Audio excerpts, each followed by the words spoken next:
few days in the hot springs. The Abyss kinda threw a wrench in our relaxation, though. Still, spending time here really has felt like a vacation. The Kaholosaurs are so nice and so fun to play with.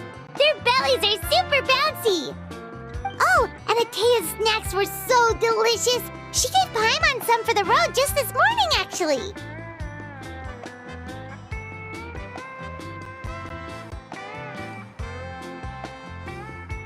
Yelling at some kids who got caught throwing stones in the hot springs, so not much has changed since we first met her. Hey, you guys! Sleep well last night? Yep, this area is so nice.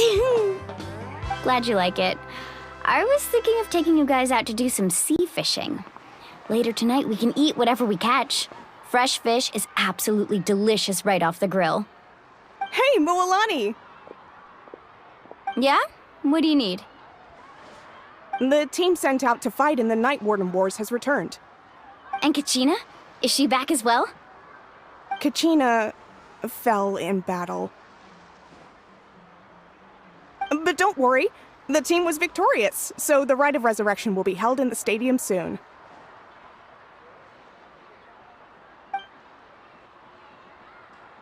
That's a relief. The Abyss is cunning, and it was her first time. Mistakes are bound to happen. Exactly. She deserves to hold her head up high. All right, thanks for letting me know. We'll head out in a bit. Jeez, she sounded a little anxious there. Had me thinking it was bad news for a moment. Mulani, you said the Abyss was cunning just now, but it seems like the Abyss just wants to destroy everything.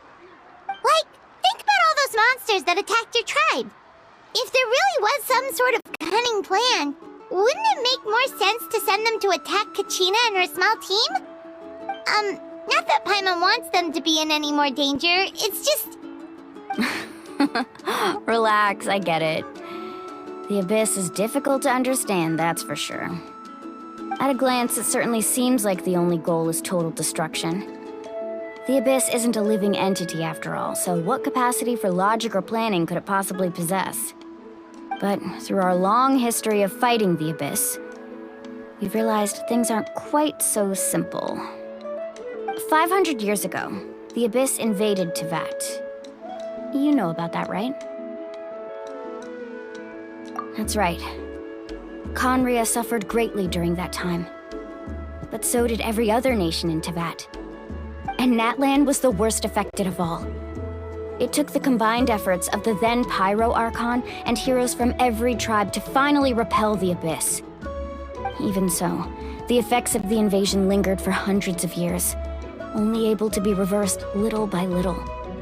Our tribe's waters were contaminated. The Children of Echo's territory was overrun by dangerous sludge surging from underground. Unrelenting black winds tore across the lands of the Flower Feather clan. It was like each disaster was designed for a specific tribe. Exactly. We once thought that the Abyss's desire for destruction was a sort of primal instinct, but its methods are, in truth, marked by intelligence. We now believe the Abyss has invaded the Night Kingdom, and has the capacity to read the memories of this land at any given moment. And that's how it became so dangerous and cunning. Almost like it knows you inside and out. Yes, and that's why we've been unable to fully eradicate it, even after all this time. Luckily, the problems left behind by the Abyss have been successfully addressed by the various Pyro Archons we've had over the years. Now every tribe is prospering and things are looking up. I mean, just look at what we managed to do a few days ago. We totally fought them off.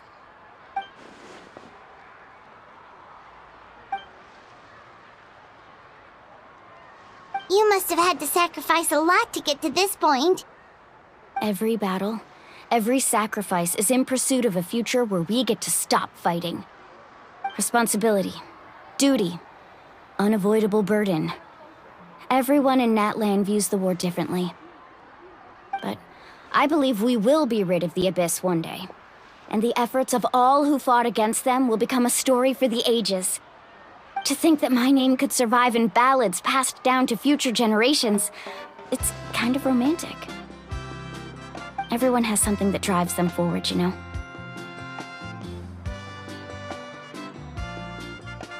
We have to. Not only for ourselves, but for our future. Anyway, let's head to the stadium.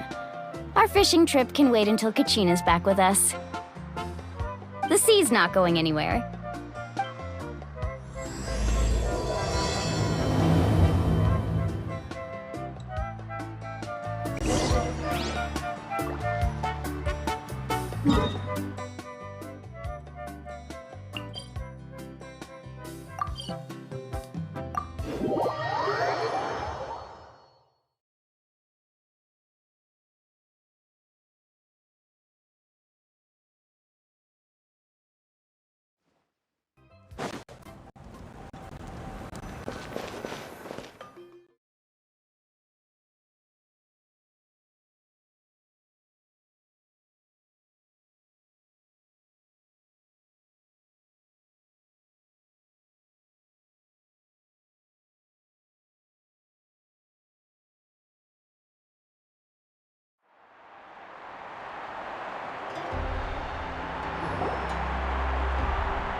Whoa, this place is packed already!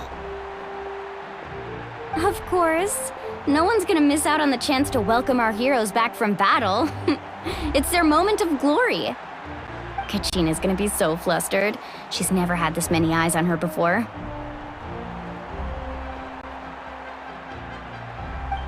Yeah, she doesn't seem like the kind of person who likes being the center of attention. Looks like I'm just in time. Kanich, you're here! Yeah, a commission ran longer than expected, but I made it. I heard about the incident with your tribe, Mualani. Is everyone alright? Yeah, it's all taken care of. Our new friend here's got some tricks up his sleeve, by the way. He's just as strong as Kachina made him out to be. Hey, look! Is it about to start? That's right. Someone will come out and recite a eulogy, and then we'll sing the Ode of Resurrection together. Come on, let's find a spot with a good view. When the singing starts, just follow my lead and you'll be fine. Let's go somewhere higher up so Kachina can spot us.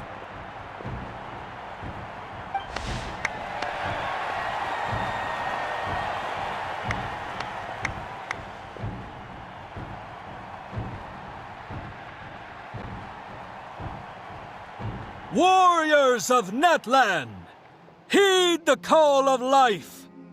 We are the inheritors of memory and legend.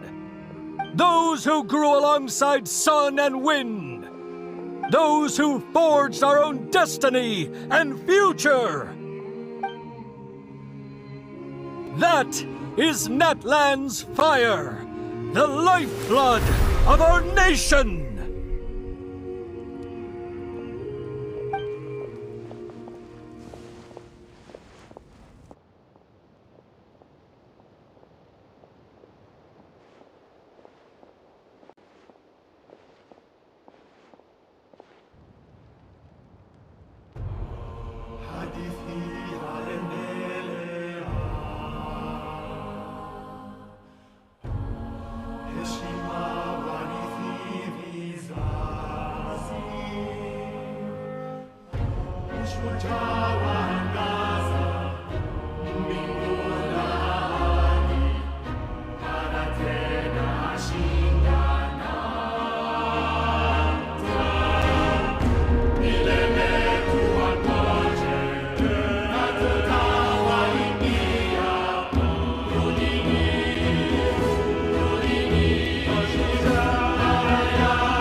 I could not find Kachina within the Night Kingdom, or locate her ancient name. What? What does that even mean? Usually once the ode is complete, the Pyro Archon and resurrected person will emerge from the flames. But something went wrong. What's going on? This has never happened before. Well, I think it's pretty obvious. Clearly, the team sent to fight the Abyss didn't win after all. Think about it. The Ode rekindles all victors. We've witnessed it countless times. Since the Archon couldn't find Kachina in the Night Kingdom, that must mean there's more to this victory than meets the eye. Hey! You just haven't gotten over the fact that Kachina beat you in the pilgrimage! Pathetic. The both of you. Your wild guesses are misplaced. We completed our mission. Maybe you did, but who's to say whether that little girl even contributed at all? Maybe she got scared and ran off. Why would the YUB recognize someone like her, even if she was on the winning team? How dare you insult a hero of Natlan like that? Kachina sacrificed herself to repel the Abyss. She doesn't deserve to be subjected to your vile rumors when she's not even here to defend herself. Calm down, Mualani. There's no point arguing with the likes of them. I can't just sit here and let them slander her like that. To insult a hero of Natlan, the person actually has to be a hero. You... Think about it, everyone. Who do you think is really at fault here? A girl who never should have even gone to war? Or the great Pyro Archon? Why would the rules of our nation suddenly stop working? That's true. If she wasn't revived, it must mean she failed to achieve victory. Maybe the YUB interpret victory in different ways? I mean, that girl didn't look all that strong to me.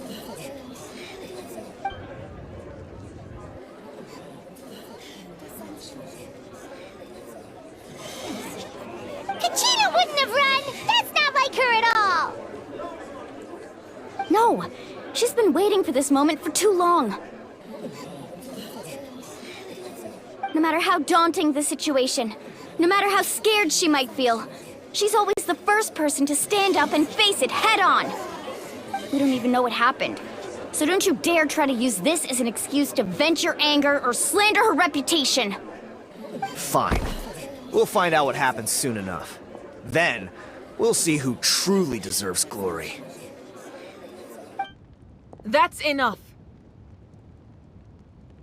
There is no doubt about today's victory, or Kachina's part in it. She is a hero worthy of our admiration and celebration. However, the failure of today's ceremony is undeniable.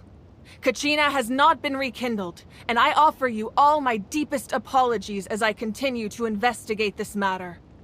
To prevent further casualties, I have decided to suspend the pilgrimage until this matter is resolved. What? No one is all-knowing. No one is infallible, not even myself. But doubt is a means by which we seek the truth, not a weapon we wield against others. I didn't mean it that way, Archon. I just... If there are things you wish to clarify, then ask me directly. Doubt my answer if you wish, but now's your chance. You have concerns? State them. No, of course not. Even though I have said nothing to change your mind, then it would seem the truth never mattered to you at all. That guy doesn't even have the courage to answer the Pyro Archon's question. So much for all that glory talk earlier. I have a question, Archon. My friend Kachina. Do you have any idea where she is? It's extremely important to me. I know you said you were investigating the situation, but I'm sorry, that's not enough. I've already shared everything I know. If you want to learn the truth and rescue your friend sooner, you should join the investigation. So, what do you say? Of course I'll join. In that case, come see me in the speaker's chamber. We should join them. Oh, and if it's not too much trouble, could you drop by as well, Traveler? I'd like to have a chat. Rest assured, everyone, I'll keep the tribal chiefs informed on the progress of the investigation. Once again, I apologize for the outcome of this ceremony. If there are no further questions, let's part for now. Did she just ask us to come along? I believe she did. Let's go. I'd like to know what's going on myself.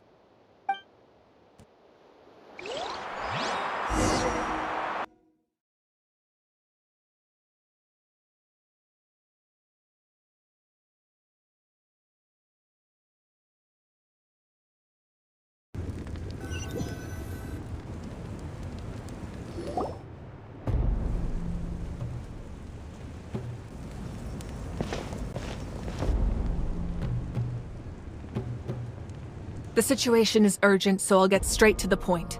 Kachina is undoubtedly a hero of Natlan, and I'm deeply sorry this happened to her. There's been unrest in the Night Kingdom, but I don't know what's causing it. As a result, I've been unable to track down her location. Until we find and address the cause of the unrest, the Ode of Resurrection will continue to be ineffective. And that means Kachina won't be able to come back? That's correct. Not until the problem with the Night Kingdom is resolved. How long will that take? It's hard to say. Kachina always dreamed of fighting the Abyss, of doing her part to defend Natlan.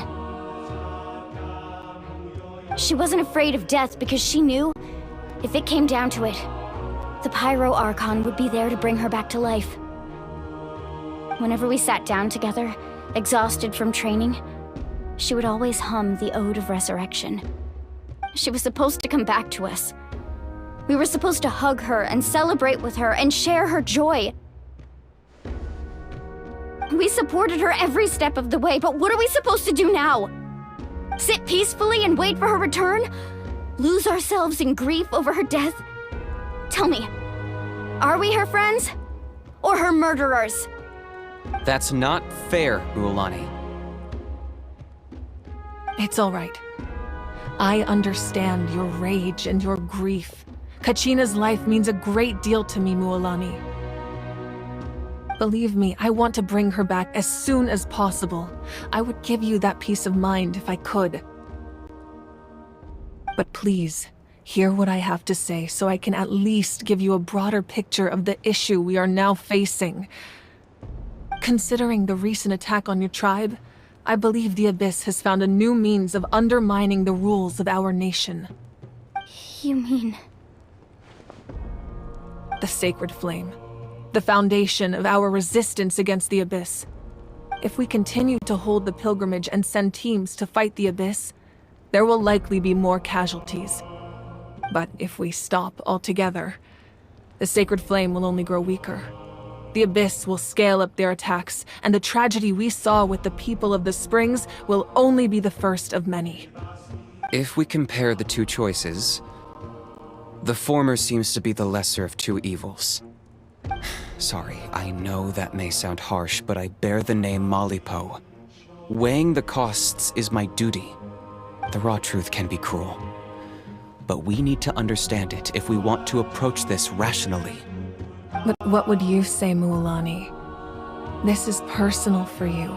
And unlike Kanich, I dare say it's not a simple case of weighing up which course of action is less painful, is it? No. I can't choose between them, and I don't want to. Saying that one is preferable over the other is disrespectful to the people who suffered. You're saying it doesn't matter whether I suspend the pilgrimage. The consequences will be equally painful. Yes. What happened to Kachina breaks my heart.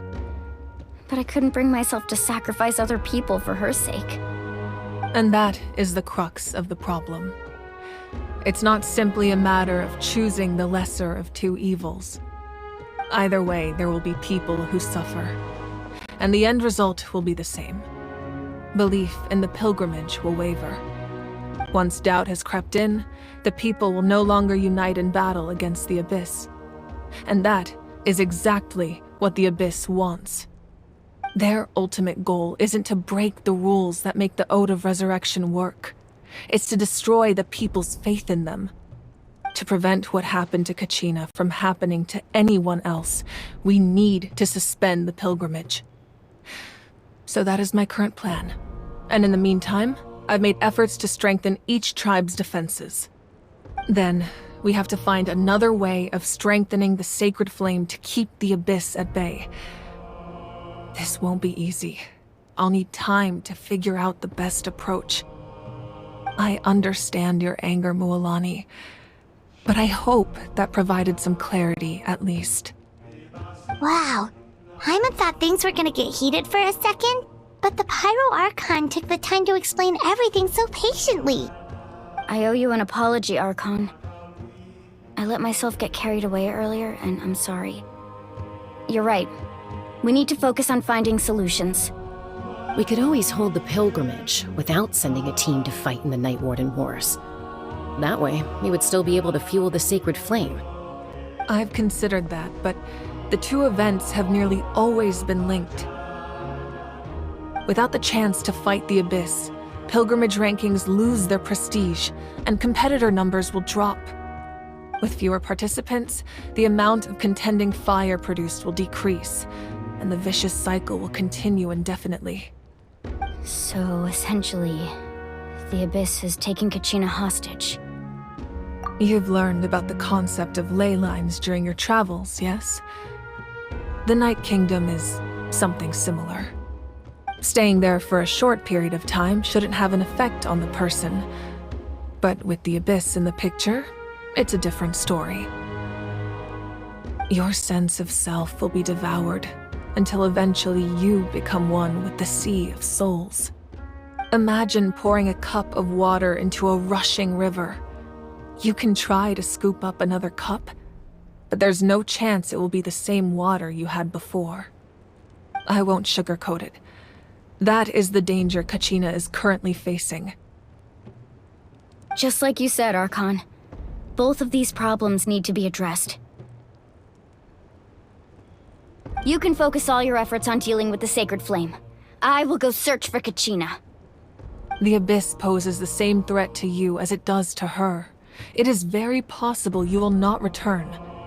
Knowing that, do you still choose to go? Kachina's waiting for us to rescue her. That's all that matters. I failed to protect her during our campaign, but I can make it up to her now. I choose to go as well. Traveler? What do you think? Understood. Then I'll support you in any way I can.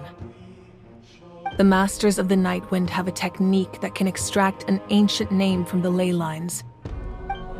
If we can find Kachina's ancient name, I can use the link between them to pinpoint her position within the Night Kingdom. Then comes the hard part. You need to visit the Night Kingdom in person and rescue her. But isn't the Night Kingdom a land of souls? Can we even go there? Under normal circumstances, only the consciousness can enter. But there is a way to go there in person. However, know that the Night Kingdom will attempt to repel you, and the Abyss certainly won't leave you be. That's fine by me. Same here. Fighting the Abyss is nothing new for me. So, Hyman's the only one who's scared? Well, if you're going, Traveler, Hyman's going too. Sitlali of the Masters of the Night Wind once created an artifact that can be used to communicate with the Wayab. We call it the Spirit Speaker Stone. It was originally used as a ceremonial artifact wielded by the tribal chiefs, but that spiritual quality also means it can be used to search for an ancient name. That was the artifact I delivered to the Scions of the Canopy a few days ago. Didn't think I'd be hearing about it again so soon. Thank you so much for your help, everyone. Your thanks are unnecessary. I will offer you whatever aid I can, but your fellowship and courage are what will truly decide the success of this operation. Besides, you're the ones helping me. I can only focus on one thing at a time, after all. Traveler, I certainly didn't expect our first conversation to be so serious. I've heard all about your accomplishments. Ever since you arrived, I've been hoping to meet you and offer you Natlan's highest level of hospitality. Why? Why? Is that not what happened in the other nations you visited? Yeah, things were pretty complicated at the start. And, in the middle. But our reputation's solid nowadays. That's more like it. After all, I've heard you're someone who transcends fate. Perhaps even more than you can imagine. But we can talk about that some other time. Ideally, this would be the perfect night for a drink and some musical ambiance. But there are important things to be done. Oh, I almost forgot. Atea was wounded in the fight against the Abyss. She wanted us to give this to you. It embodies fond memories and my strength of will. That's what she asked us to tell you. She said you'd know what that means. I didn't think this day would come so soon. The flames of her life force. I can feel them flowing within the talisman. If things were different, the two of us could have enjoyed the hot springs together while she gave this to me in person. We're supposed to be hot spring buddies after all. But don't worry. This talisman means a great deal to me. I'll take good care of it. And once this is all over, I'll pay Atea a visit.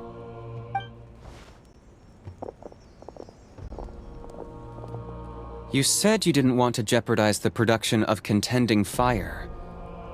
But that's not at all why you decided to suspend the pilgrimage, is it? You're right. Even now, the production of contending fire is far from sufficient. The gradual corrosion caused by the Abyss has resulted in a massive shortage of pyro energy, and we're currently at the breaking point. As things stand, the pilgrimage is a lost cause. Suspending it allows us to save our strength to defend the tribes. The Abyss has brought catastrophe to Natlan, and Kachina's disappearance in the Night Kingdom is a direct consequence of that. We can't let the general public know that. No. If the public learned that Natlan's destruction was close at hand, there would be immense panic. But if I said nothing at all, they would have continued to question the integrity of Natlan's heroes. Another simple choice. The latter was clearly the better solution. But you chose otherwise. I have never subscribed to the belief that the right choice is the one with the fewest sacrifices. Let's go. There's still a way for the sacred flame to last a little longer. You mean? Yes. Come with me.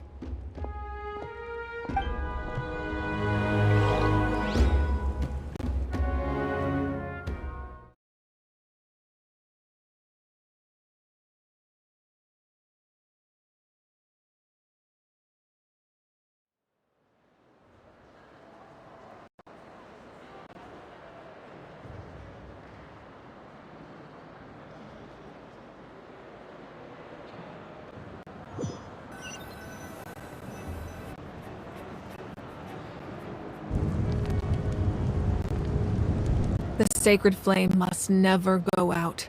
Not only does it strike fear in the Abyss, but it's also the pillar of Natlan's stability. So until our heroes are ready, I will sacrifice my power to keep it burning.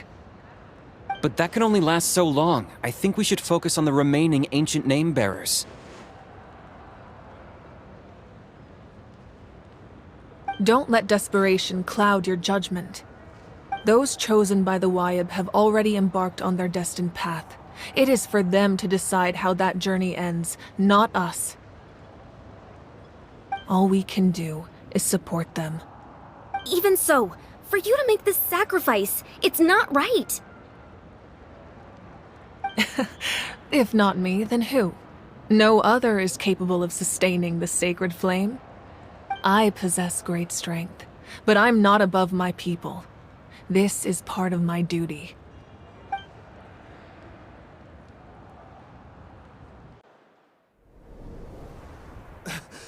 Archon, it's the Fatui!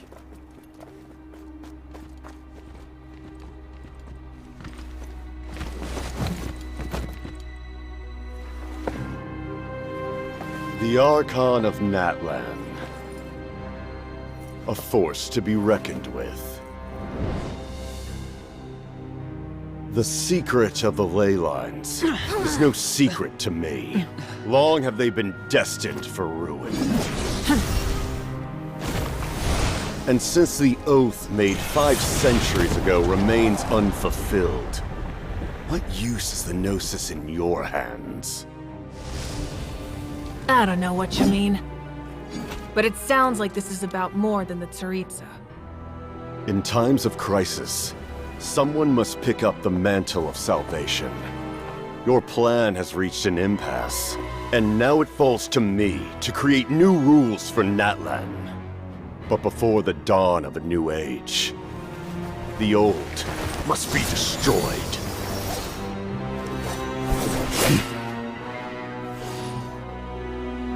I assume that's the end of your speech? Good. People like us? Let our blades do the talking!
Masters of the Night Wind. Send word. The captain and his followers must be apprehended.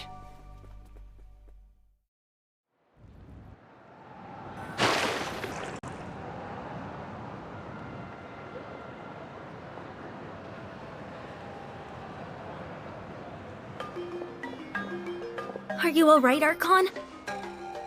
He was a formidable opponent. Exactly what I would expect from the first of the Fatui Harbingers. I never imagined someone could match you in combat. If the Tsaritsa sent him here, why would he bring up what happened 5 centuries ago? Yeah. And how much does he know about Natlan?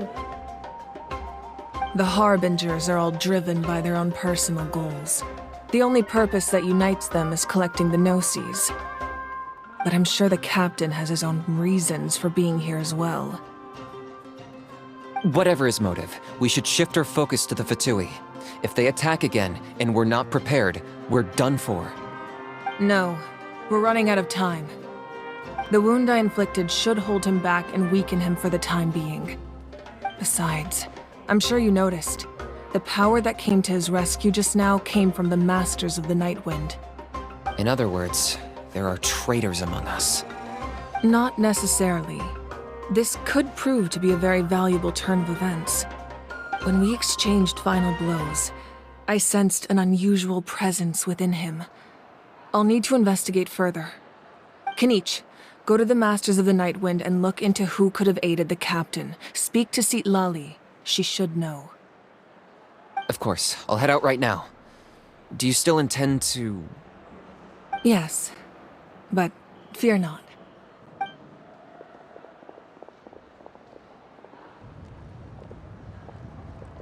Natlan's strength has never rested solely in its Archon.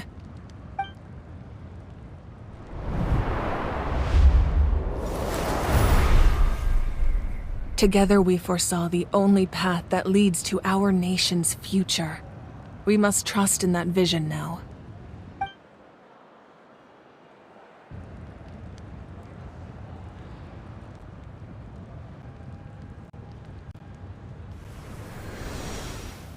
Is everything okay, Archon?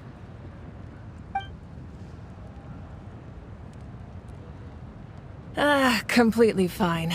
Just lamenting the fact that I never got a picture when I could still turn my hair into flames. Too late now. I just hope the others have a safe journey.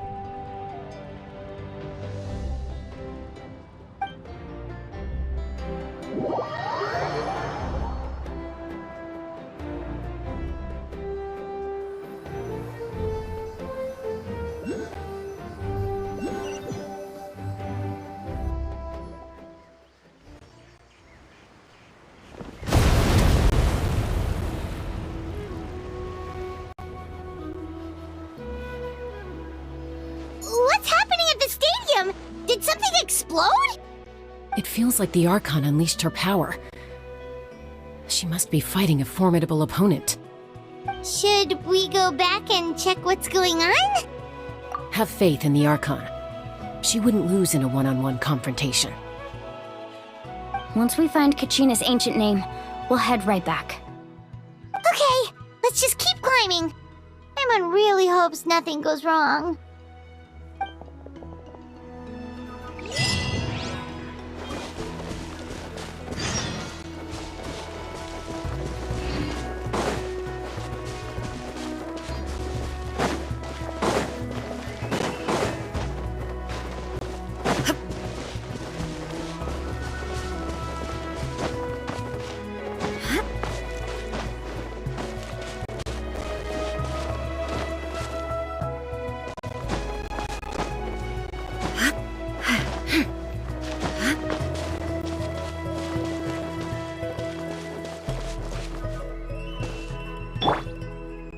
One with nature.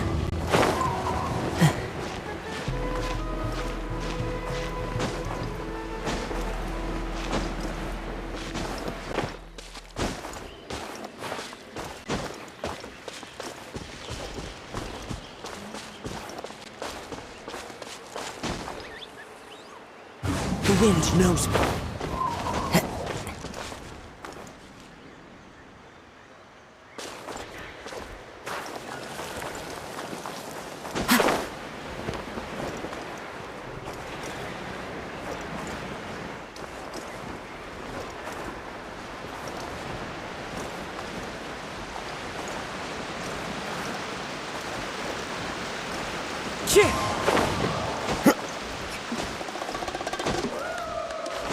What can you tell us about the scions of the canopy?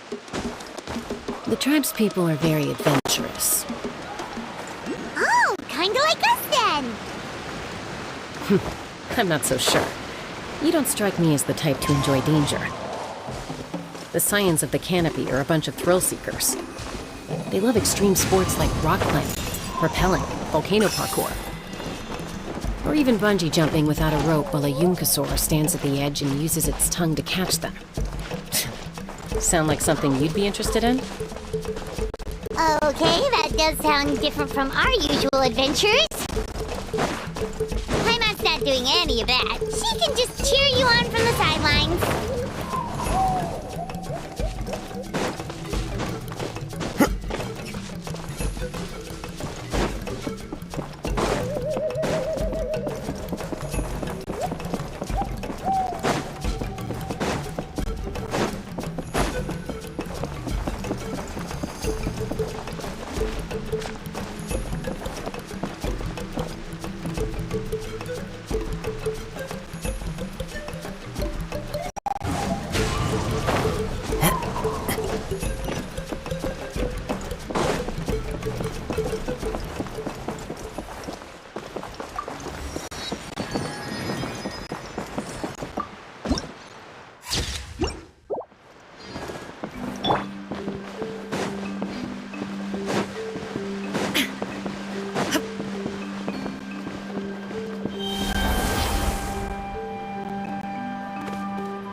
That's Wyna, the tribal chief.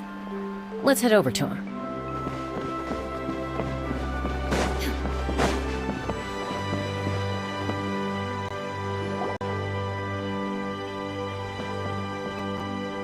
Chaska. Nice to see you again, Wyna. I'm afraid we don't have time for pleasantries, so I'll get right to it. We're here for the Spirit Speaker Stone. Whoa, hold on a second. At least tell me why you need it first. My friend Kachina is trapped within the Night Kingdom. We need the stone to find her ancient name and rescue her. Rescue her? From the Night Kingdom? That's right. I'm sorry, but someone needs to tell you what you don't want to hear. Going there, a mature warrior would never make such a foolish decision. The nature of battle is unpredictable. You never know how it's going to end. Losing a friend is tragic, but when that happens, the best thing you can do is focus on how to prevent further casualties. I appreciate what you're trying to say, Chief Wyna. But if the price of maturity is abandoning a friend in need, I'll choose foolishness any day. If Kachina's still holding on, then so will I. I thought you might say that. Is something wrong, Wyna? This doesn't seem like you. Life isn't complete without taking risks. That's always been your mantra. It's nothing. The Night Kingdom is a dangerous place. Can't blame me for checking if you were up to the task. If you're that determined, far be it from me to stop you. Here's the stone. Keep it safe, okay? It's not like we have a spare. Thank you. Huh. Seems like you two go way back. But aren't you from the Flower Feather Clan, Chaska? Oh, Chaska's a peacekeeper, so she's famous throughout the tribes. She's always the one people call to resolve conflicts, so we slowly got to know each other that way. Her younger sister Quichi's always hanging around our tribe, too. She's helped us out a lot in the past. Oh, you have a younger sister? Yes, I'll introduce you to her sometime. But let's get back to business. Wyna, how do we use the stone? As you probably know, your intended destination is completely different from the real world. The Night Kingdom is like a river flowing with concepts, and the ancient name you seek is like a tiny fish swimming downstream. In that sense, the stone is like a fishing boat drifting down the river, but the boat alone isn't enough. You need a fisherman experienced enough to steer it in the right direction. We couldn't do that ourselves? With a little practice, I'm sure you could. You have the strength and the talent. If you want to make sure this works, though, I could recommend someone to you. Who? Vichama, a legendary warrior and scout from our tribe. He's got a keen eye and a well-honed intuition. Even his ancient name means to seek.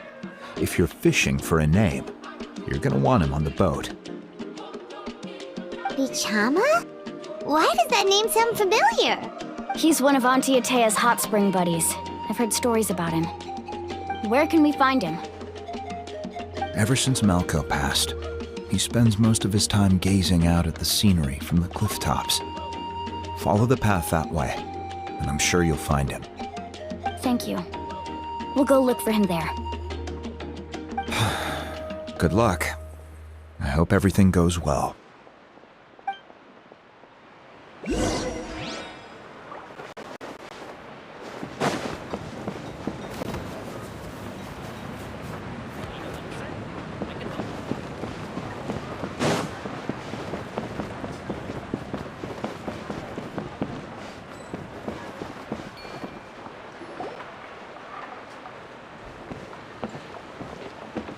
Someone admiring the scenery from the cliff tops. Ah! That must be him! Hello there, are you Vichana? That's me. Did you need something?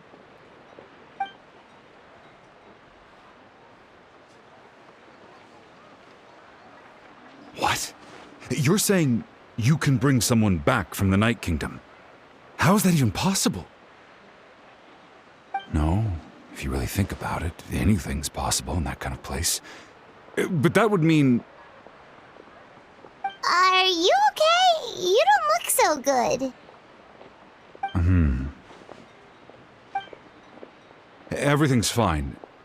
I'll help you, but I do have a small request. After I help you find Kachina's ancient name, I want to use the stone to look for my friends as well. Your friend? Oh, why not mention someone named Malco? Is that who you're talking about? Yes, but I'd rather not get into it if it's all the same to you. That's not a problem. We agree to your request. Yeah. Since you're helping us find Kachina's ancient name, it's only right that we return the favor. Then we're agreed. Can I have a look at the stone?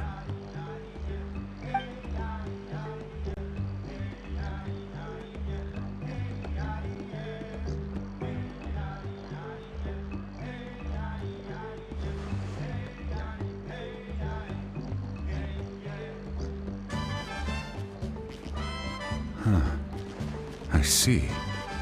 From what I can tell, it functions almost like an abyssal pylon. Both connect the Night Kingdom to the living world. Once the connection is established, the abyss will come surging through the opening like a predator honing in on the scent of blood. So we have to be sure not to use it in a tribal settlement. Wow, you got all that just from looking at it? I just picked up on the basics, really. I still have no idea why it works. You said someone named Lali invented this. They must be a genius. I'll go find an open area and start setting things up. In the meantime, I need you to get 2 things for me. We'll go right away. What do you need? First, I'll need some hook ropes. Pretty much every store around here carries them, so no need to go anywhere special. Oh, and I need to build a net out of them, so make sure you get a good amount. Wait, are you saying you're going to use a real net to catch Kachina's ancient name? How does that work when one's tangible and one's not? By creating something tangible in our world, like a net, we can create a connection to a corresponding concept in the Night Kingdom. Basically, I'm going to use the concept of a net to catch something equally intangible, an ancient name. Oh, I see. What about the second thing you needed? Right. I need 2 chunks of obsidian. Once we bring the ancient names into our world, we'll need a place to store them. Normally, you can only get obsidian from the Children of Echoes, but I heard there's a traveling merchant from that tribe around here somewhere, so maybe you can try your luck there. Gotcha! Alright, let's split up. See that clearing? Let's meet over there when you're done. Oh, and you can send someone with me if you want. In case you're worried I might take the stone for myself. What do you think, Chaska? There's no need. Lena spoke highly of you. That means you're trustworthy. I appreciate it, even though that doesn't mean much to me anymore. Anyway, it'll take some time to set everything up, so no need to rush. I'll see you in a bit.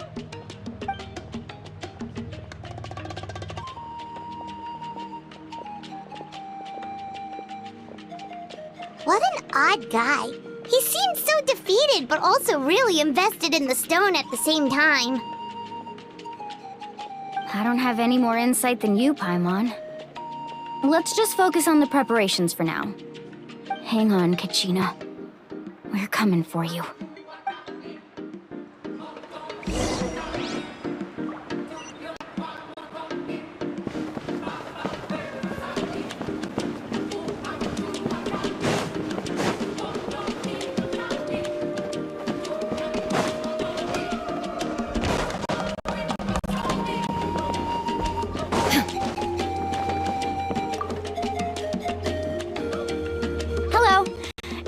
Hook ropes? Hook ropes?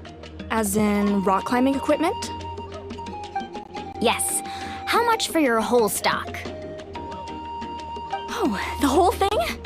Let me see. That would be 30,000 mora in total. Deal? Deal. Wait. Really? What, you want me to drive down the price? We just need these as fast as possible. Thanks. Oh, no problem at all. I'll even pass along some information on the house. These ropes are usually used by rock climbing enthusiasts.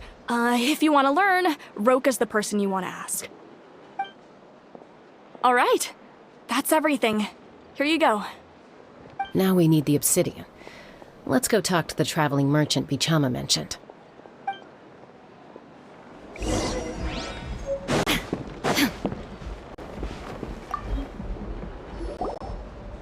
Excuse me, do you sell obsidian? Why, yes. I've got a chunk for sale right over there. Perfect. Is that the only one, though? We actually need two. That might be tough. Tell you what, I'll take a look through these boxes over here and we'll see what we can find. Thank you so much. We'll wait here.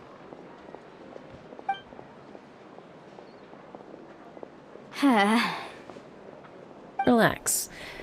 Everything's going according to plan. I know, it's just... I could tell Vichama feels the same way about his friend that I do about Kachina. I hope this chunk of obsidian isn't the only one. Kachina always carries all sorts of shiny stones with her. If I was the one trapped in the Night Kingdom, she'd have a whole pile of obsidian ready in a heartbeat.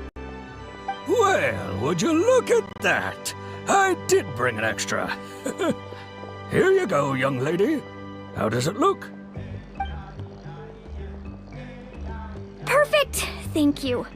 How much do I owe you? If you hadn't shown up, these stones would have just sat here collecting dust. I'll take 3,000 mora for both.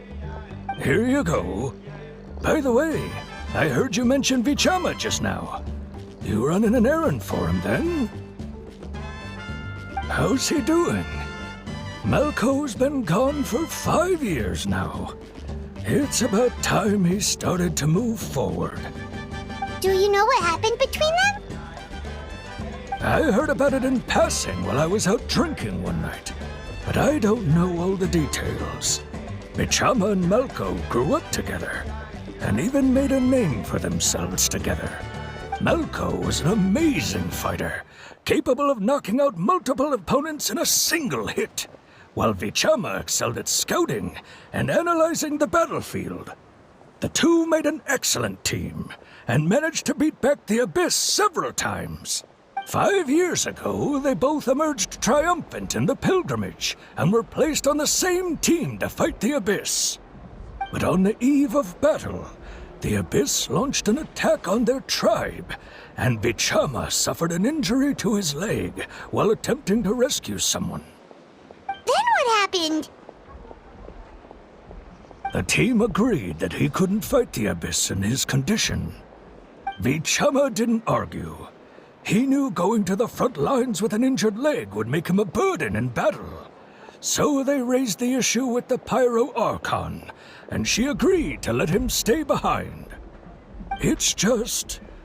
Malco and the others ended up facing hordes of abyssal monsters in numbers that far exceeded anyone's expectations. The team made an error in judgment, and they fell to the onslaught. Vichama went into a deep depression after that. He blames himself for everything. Oh, you're not wrong. But it's possible he chooses to blame himself. Not because he did something wrong, but because he wasn't able to do anything at all. I've tried convincing him to move forward, to stop dwelling on the past. But the shadow of Malco's death hangs over him still. The Abyss has caused so much suffering, and some wounds never heal. I wish there was something he could do to make himself feel better. But... anyway, that's the gist of it. Maybe you could help him talk things through sometime. I would really appreciate it.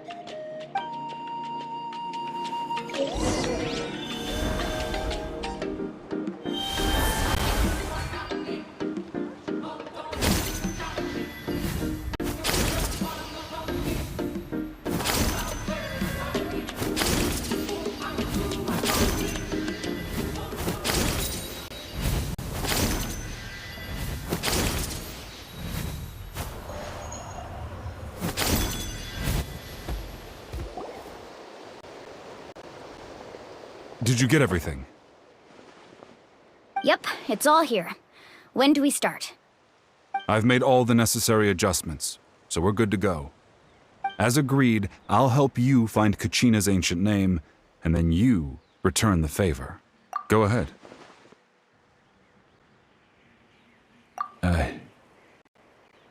Yes. After Malco fell, I scoured the battlefield to see what happened. It turned out he wasn't bested by some impossibly powerful foe. He was dragged to his grave by the sheer number of enemies. If I had been there, I would have been able to sense the danger. I could have warned them not to advance. I've always blamed myself for what happened. But when you told me about Kachina, I realized there's a chance Malco might also be alive, fighting for survival in the Night Kingdom. But that happened several years ago, right? The Pyro Archon said all life within the Night Kingdom eventually becomes one with the Sea of Souls. There might not be much hope, but I still have to try. Malco and I promised each other, even if we never managed to root out the Abyss for good, we would fight together until the end. All right, let's get to it. I'll start searching for the conceptualized version of Kachina's ancient name. If you see any fragments scattered around the area, please collect them.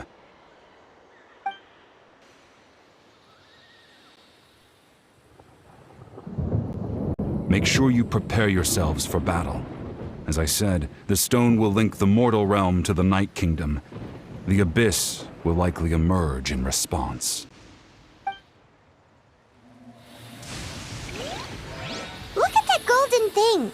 It must be one of those fragments Vichama mentioned. Let's get closer!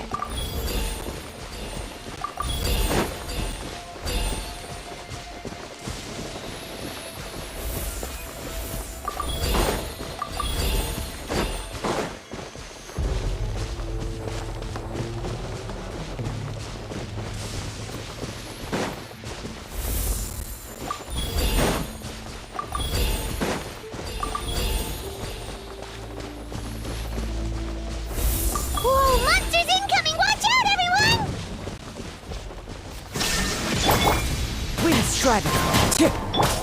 Grow, grow, grow!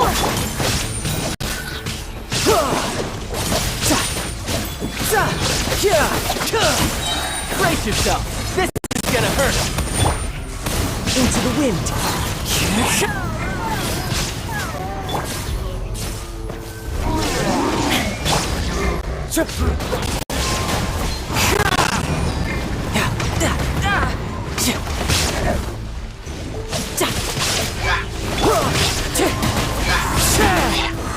As one with wind and cloud, one with nature.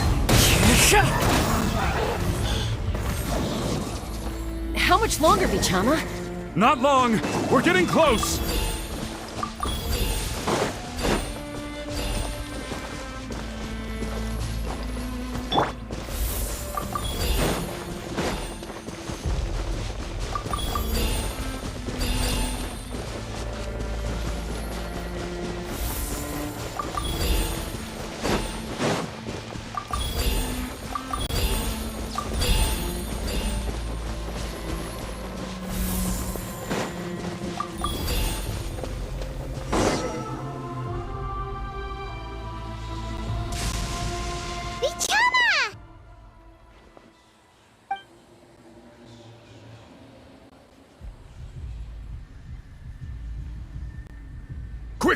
Take it!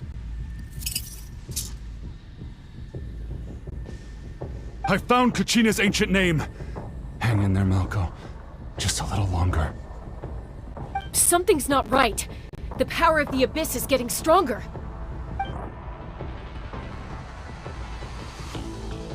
The Abyss is corroding his body. Vichama, you can't keep going. You'll die. I should have died 5 years ago. I just need a little more time. Please, I'm almost there. Thank you.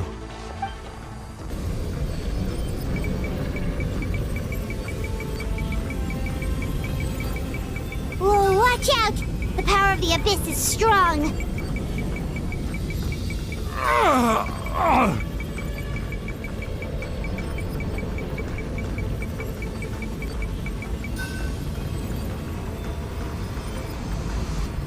This power. Hanging in there? Malko. No! Why can't I find him? Why?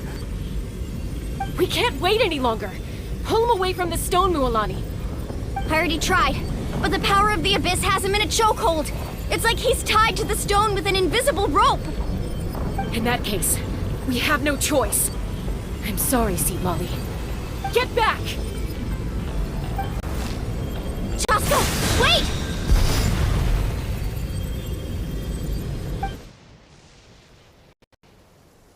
Ouch! What happened just now? It looked like the Spirit Speaker's stone was... The stone's power was spiraling out of control. The only way to stop it was to destroy it. You were all caught in the shockwave of the explosion. You might feel dizzy for a while, but that's normal. Give us a heads up next time, will you? You're lucky we managed to dodge it in time. I thought I said to get back. Yeah, barely a second before you made it go poof. Not everyone has your reflexes, Chaska. We were this close to getting dragged into the explosion. Okay, I'll be more careful next time. At least Kachina's ancient name is still in one piece. Wait, where's Vichama? Vichama! Vichama! I couldn't find Malko's ancient name. It must be completely gone by now. Once your ancient name disappears, there's no coming back. From the very beginning, I knew there was a slim chance, but still. And now... it's too late to save him. From the minute he left that day, it was already too late. Vichama. I'm sure he's heard enough condolences over the years. Let's just give him some space. Huh? What's that in your hands, Vichama? It looks like something's glowing. Huh? This is...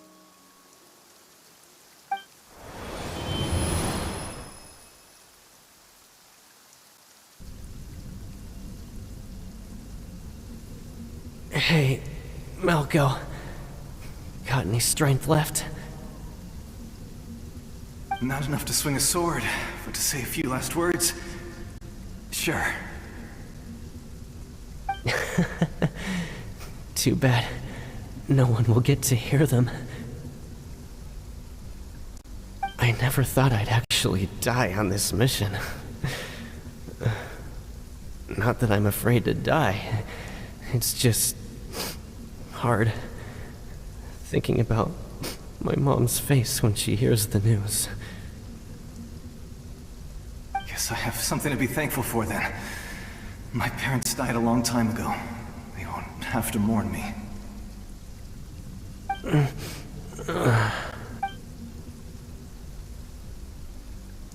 Pisak! Always had to beat me at everything, didn't you? Right to the end, you were never one for goodbyes. Maybe you're right. Maybe no one will get to hear our last words. But just in case... Vichama, I'm so glad you didn't come with us. Don't be sad. Just keep on living. For the both of us.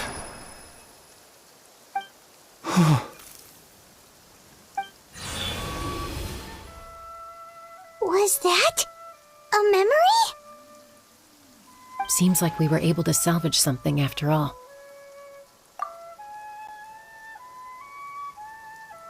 Of course. Seeing him, hearing his voice again, it makes me unbelievably happy. But it also brings with it an even deeper pain. A deeper pain? Why? Malco was always the type to put on a brave face. But in that memory just now, his hands were shaking, and his smile was forced. For all these years, I regretted not being able to fight alongside him to the end. And now I know, at the end of his life, he was thinking the same thing. Vichama. I'm fine. Actually, I heard Chief Wyna wasn't really on board with your plan to go to the Night Kingdom. When you asked for my help, I hesitated too. I knew helping you find your friend's ancient name meant leading you one step closer to danger. But I also understood why you had to try. Everyone has regrets in life, but not everyone gets the chance to make up for them. Once allowed to fester, guilt strips us of our most valuable qualities as warriors. In that sense, we might as well choose the braver path from the very beginning. If I could do it all over again, I would have followed Malco to the front lines no matter what. Even with an injured leg, there were still things I could have done. That way, even if the outcome stayed the same, I still would have fought alongside him to the end. There are critical junctures in life, and if you don't seize the chance to act, there's no going back. That's something I had to learn in hindsight, but you're still at the crossroads of your journey, so I hope you can walk away without regrets. Thank you, Vichama. I feel even more determined now. Kachina will come back to us. I'll make sure of it. I promised I would find her, and I intend to keep that promise. That's good to hear. Strange. My body, it's... Once abyssal corrosion enters the body, a portion will fuse itself to your internal organs. Even though the Traveler possesses powers of purification, the corrosion can never be fully eradicated. Thanks to him, though, you were only briefly exposed. Slowing your breathing and controlling your emotions should help you keep the symptoms in check.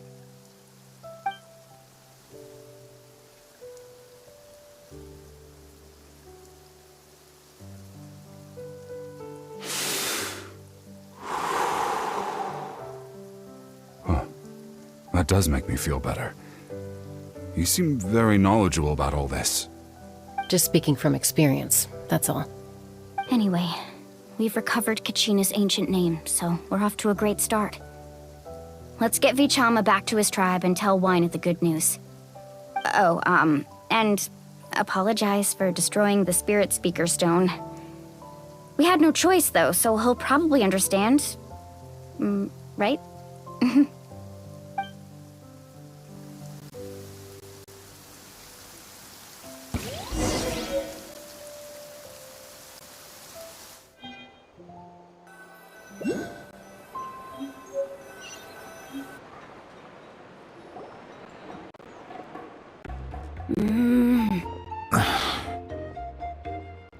Koichi, are you really gonna just stand there like that? I don't know what you want from me. I think you know exactly what I'm trying to say, Uncle Wyna. I can hear it in your voice. Honestly, it's just one thing after another with you two. They're back. Koichi? What are you doing here? Don't play dumb with your own sister. You know exactly why I'm here. My apologies, everyone. I just need to borrow Tosca for a few minutes. You come with me.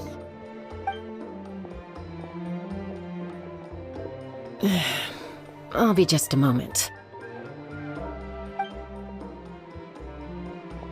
Who is that? Koichi, Chaska's younger sister. Although the two aren't actually related by blood, it's kind of a long story. It's not really my story to tell, but I guess it's not a secret. You see, Chaska was actually raised by cuckoo sores.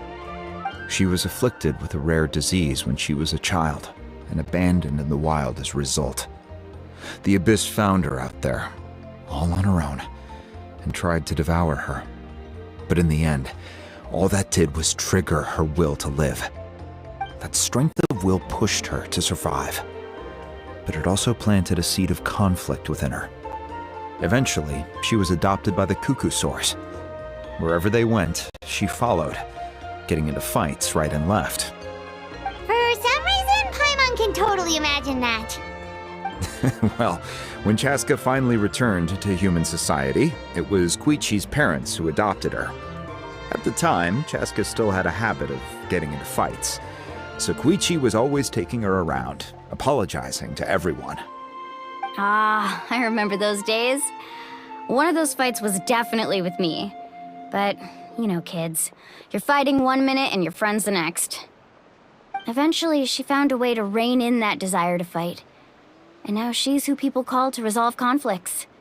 She's known as the Peacemaker. It sounds like she still argues with Koichi, though. Don't siblings usually stop fighting when they get older? That's partly my fault. Koichi asked me to stop Chaska from doing anything dangerous, but you probably know by now, once Chaska makes up her mind, there's no changing it. Oh, I get it. No wonder you tried to talk us out of going to the Night Kingdom. Chaska even said that wasn't like you. I'm all for your adventure. You need to take risks when you're young, because by the time you're my age, you couldn't attempt something like that even if you wanted to. Better try now than live with regrets later. That's what I say. Still, I can understand where Koichi's coming from. In the end, nobody wants to sit back and let a loved one put their life on the line.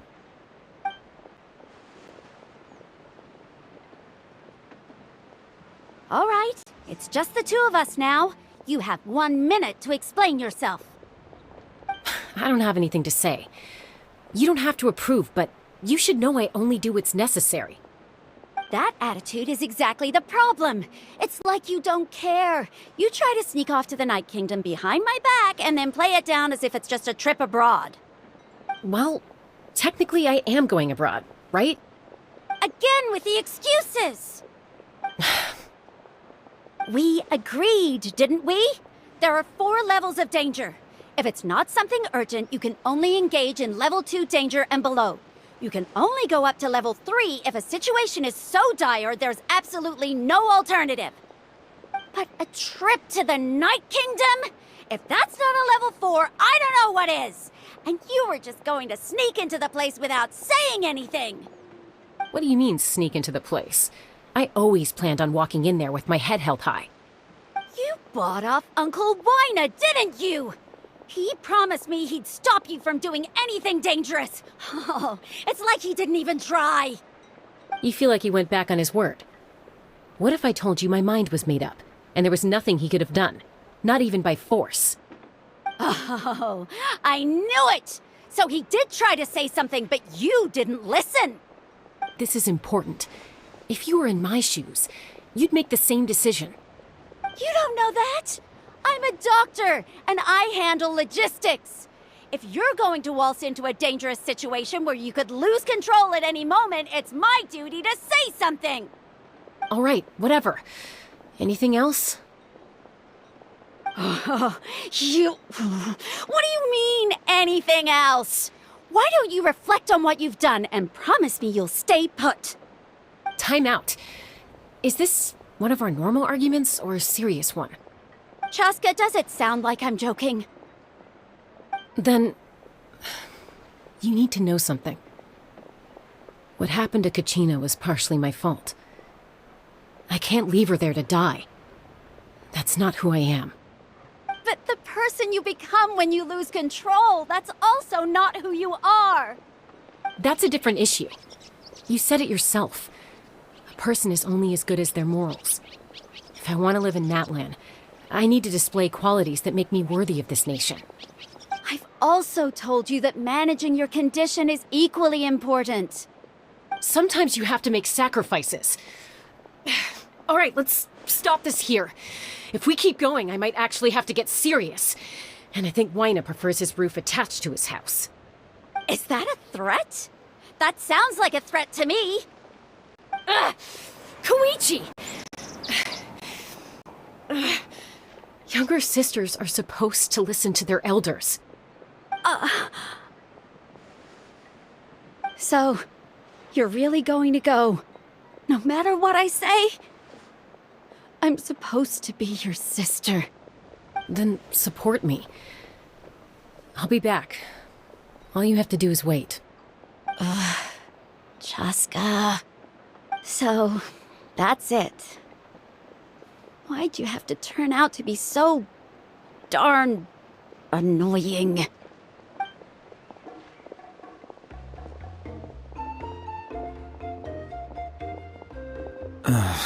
You two are something else. Something you wanted to say? I know you aren't related by blood, but you two sure are similar. Really? You know, I said that very thing to Koichi not too long ago, and she reacted the exact same way, down to the very tone of voice. It's not my place to get involved, but I will say this. Try to spend a little more time with your sister.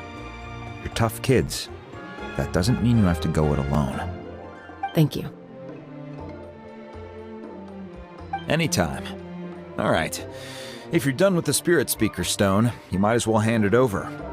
According to Kinich, it's an important ceremonial artifact, so it'd be safer to keep it with me. About that... If only Tone-Deaf Bard was here, he could have repaired it just like the Holy Liar. It might be in a few more pieces than you remember. Huh?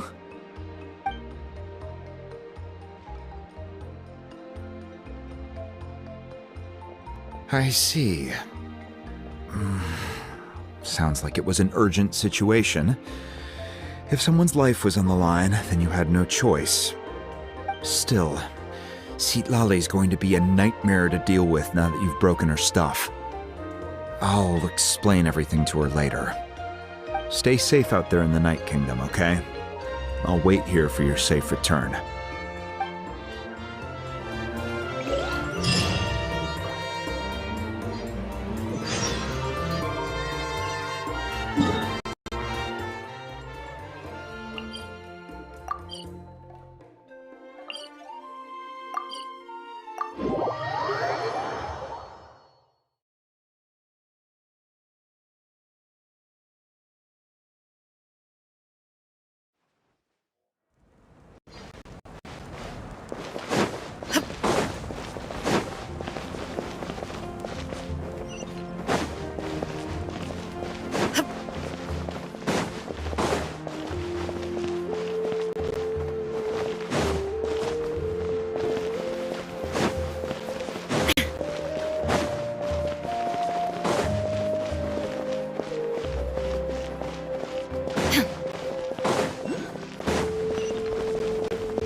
We're back! We found Kachina's ancient name, too! Well, it's fairly complicated. Let me give you the condensed version.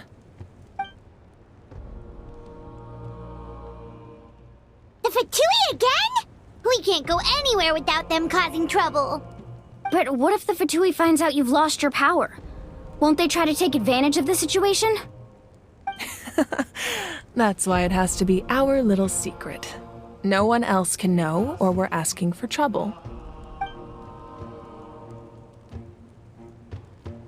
Look, I wish I could offer you some sort of consolation, but I won't lie to you.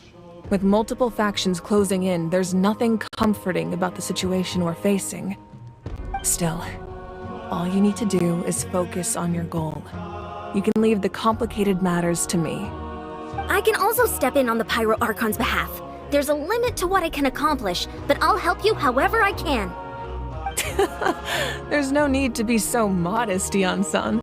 Your incredible strength has long been a well-known fact. You're the pride of your tribe. Archon, I'm sorry about before. You have so much on your plate, so much that you have to worry about. But all I could do was focus on my own feelings. You have nothing to be sorry about. We all get overwhelmed by our emotions, myself included. Your reaction to Kachina's disappearance, I understand that feeling very well. Well, now that we have Kachina's ancient name, let's go track her down. Follow me.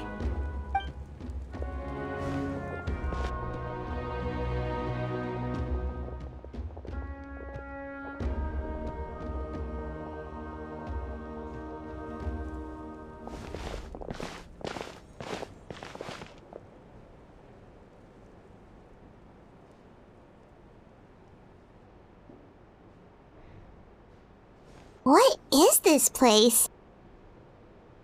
Hey, isn't that Atea's talisman? Good eye. This is where I store all the various mementos I've collected.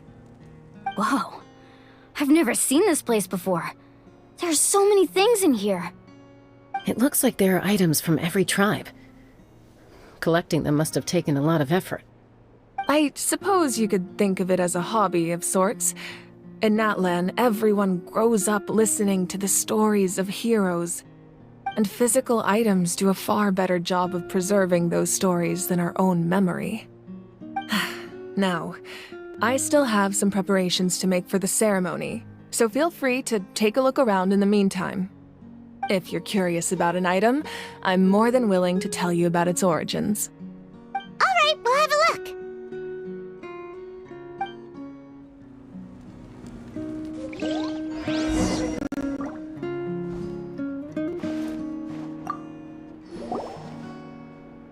Hey, there's a fishing rod here.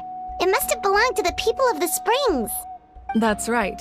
It belongs to a legendary fisherman named Matavaru. I have his entire set of fishing equipment, actually. He and I met in a tavern. He told me about a particular kind of giant fish and his meticulous plan to catch it. In his eyes, I saw a hunger and a strong fighting spirit. To him, the sea was the battlefield upon which he staked his honor. So, did he do it? The next time I saw him, he was covered in scars. It turned out the fish he sought had been corroded by the abyss. He managed to kill the fish, but sustained a serious injury in the process, which meant he could never go deep-sea fishing again. Can a fisherman claim victory if he fails to bring back his catch? That's what he asked me in the end. Well, Paimon thinks he won. That was my answer as well. The experience was far more valuable than the prize itself. In the end, he didn't want his tools to go to waste, so he gave them to me. Wait, that means you also know how to fish. Maybe we can go head-to-head sometime.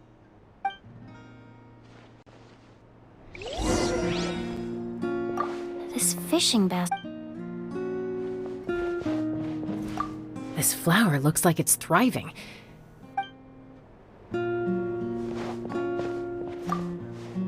Make sure to handle everything.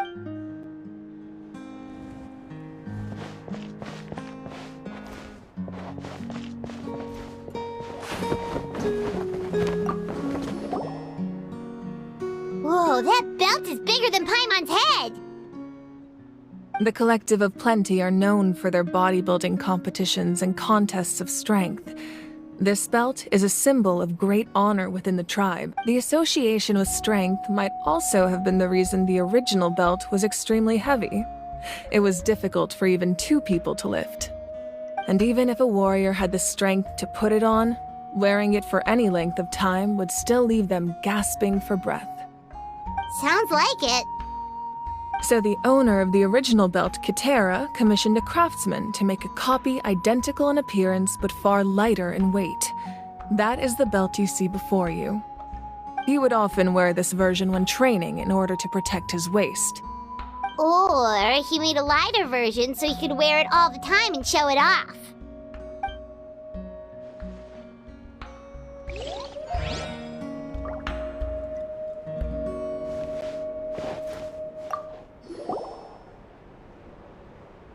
There are so many jars and potions around here. Do they have anything to do with alchemy? No, those belong to the Masters of the Nightwind. They're ceremonial tools used to amplify the ability to communicate with the Night Kingdom and the Wyab. Yamaya is an expert in this field, and she taught me a lot. Even though she appears stoic and serious, she actually has a keen sense of humor. The tools you see here are quite traditional. Her students found them outdated, so she passed them on to me. The contents of the jars aren't all that special. Oh, except the big jar in the middle. That's what she really wanted to give me. Ooh, must be something really cool. What's inside? Grape juice. Huh? It's quite tasty, although probably expired by now.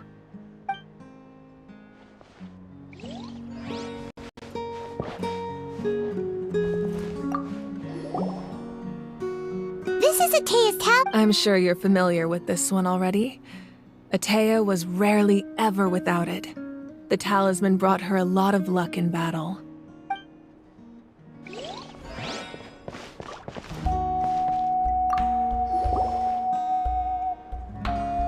Whoa, this weapon is huge! Which tribe did it belong to? Ah, that weapon belonged to Tenoch, a hero from 500 years ago. Strictly speaking, he didn't belong to any single tribe. That's because even before the disaster with the Abyss broke out, he had already been exiled. Exiled? It was a punishment imposed out of necessity, but he accepted it all the same. He believed it was what he deserved. When the Abyss attacked, the tribes found themselves in urgent need of a powerful figure to lead them into the battle, and there was no one more courageous or resolute than him. He united the 6 tribes and accomplished great feats throughout the war. Ultimately, he perished, and because he had already lost his ancient name, the Ode of Resurrection was unable to bring him back. And so, he was laid to rest, alongside the countless warriors and civilians who lost their lives, buried in the soil of his native land. Wow, he sounds like a... Indeed, even now his story is told throughout the land.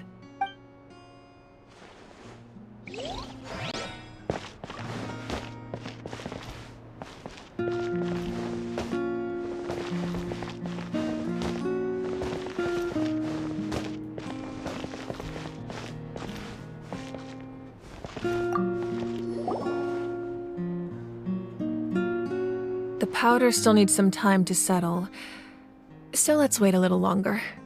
Well, what do you think of my collection? Do you feel like you have a better understanding of Natlan's culture now? Yeah!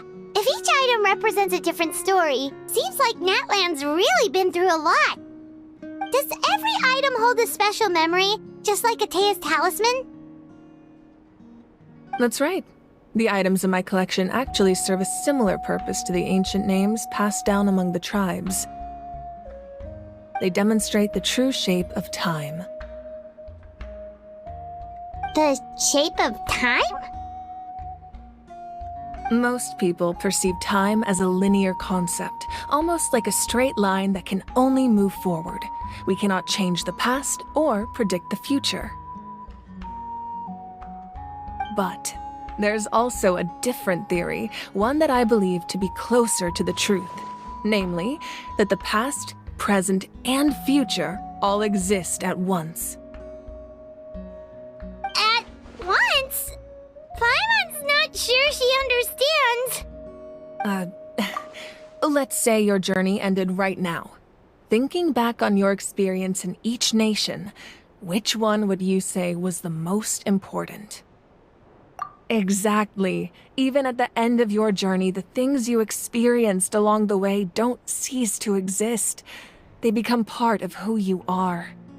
Take out a portion of that journey, and you would likely make very different decisions, and eventually arrive at a very different destination. The future is the same way. It exists even though it has yet to come to pass. We just lack the means to perceive it. Of course, there are those with the power to foresee the future. They simply call it by a different name. Fate. You're quite familiar with that concept, I would imagine.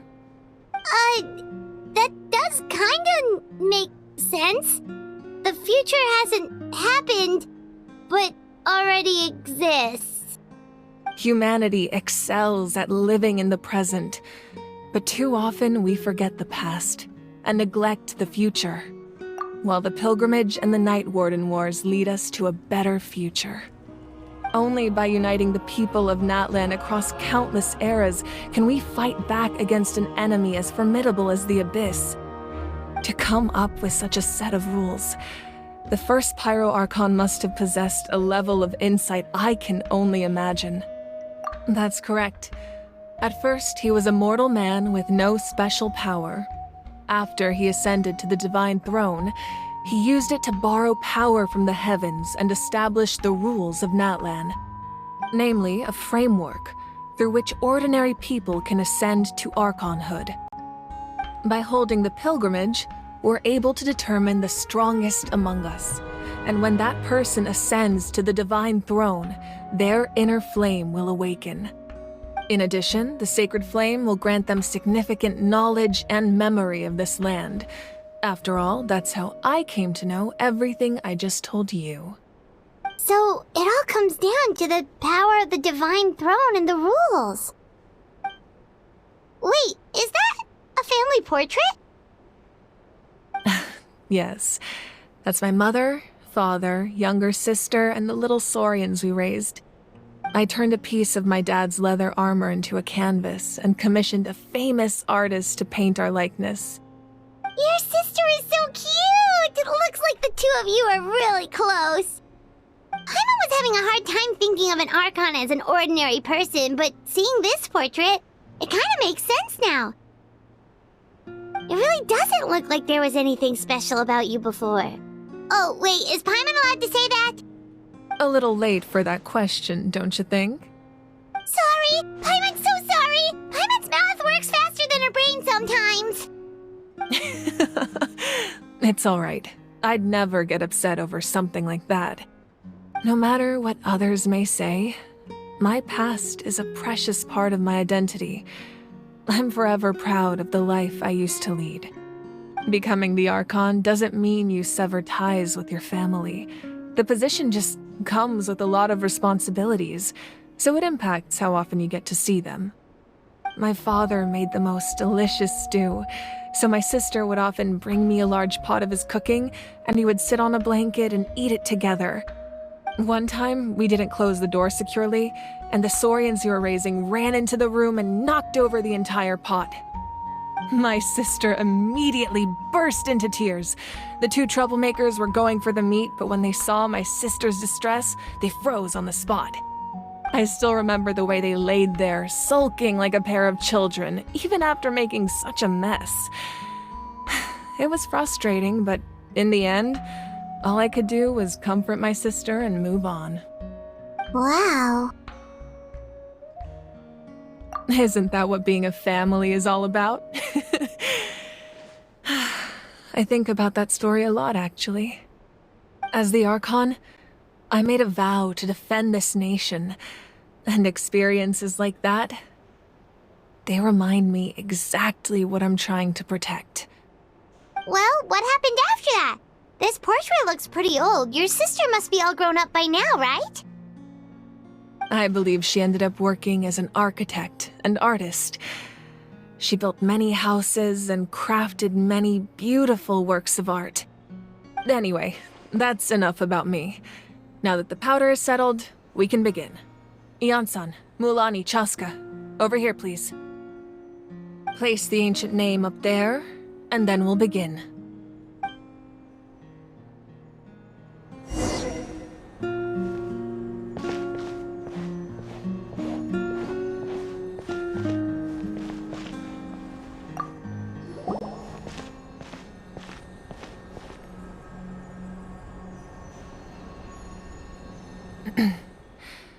Surely as the echoes of life resound through heaven and earth, so too shall our stories remain eternal.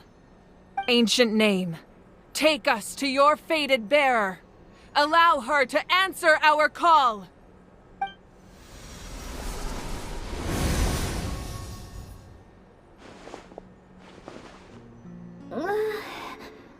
Am I hallucinating again? Kachina, are you okay? Huh? I'm not seeing things, am I? Is the Abyss playing tricks on me again? It's okay, Kachina. It's just us. We're trying to find a way to bring you back. Everyone, you have to listen to me. I've been investigating the Night Kingdom this entire time, and I figured out what's wrong. The Wyab is being affected by the Abyss. I was waiting for the Wyab to send me back, but then this really strong monster came in and it almost killed me.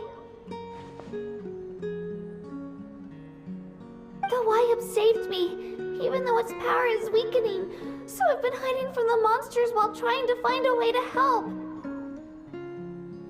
The Night Kingdom has become a huge mess, though.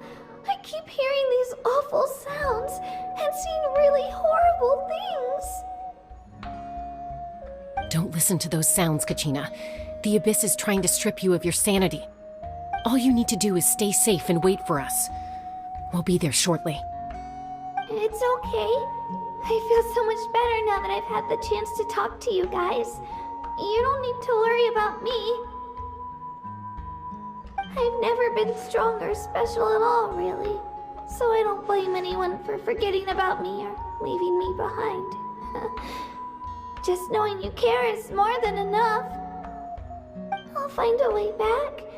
You don't have to put yourselves in danger to come rescue me. You're always like this, Kachina. Now's not the time to act tough.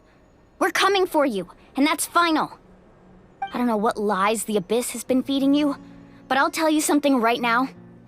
Nobody here sees you as a burden. You're a victor of the Night Warden Wars, a hero of Natlan. All you need to do is wait for us to rescue you, and you'll get all the applause and recognition you deserve.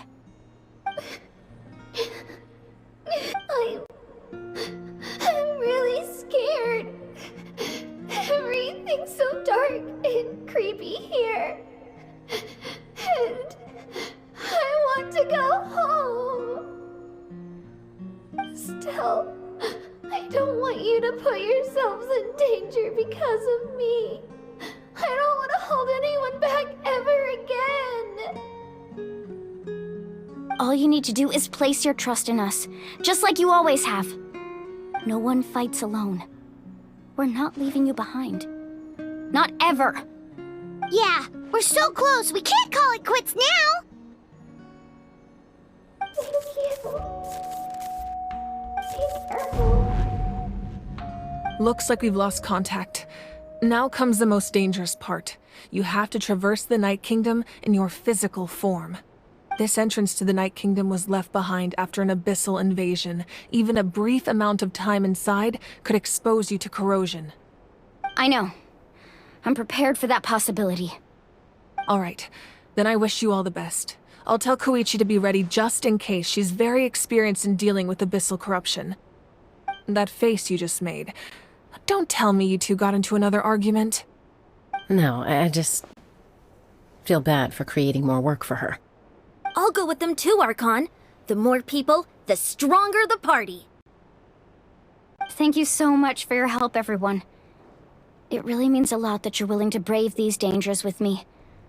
And there's no time to lose, so let's get going. Now that I've lost my power, I won't be able to provide much practical support. But I can still keep an eye on the situation from here. Eon-san, I know it's unlikely, but if you encounter a situation you can't handle... That won't happen. I hope not.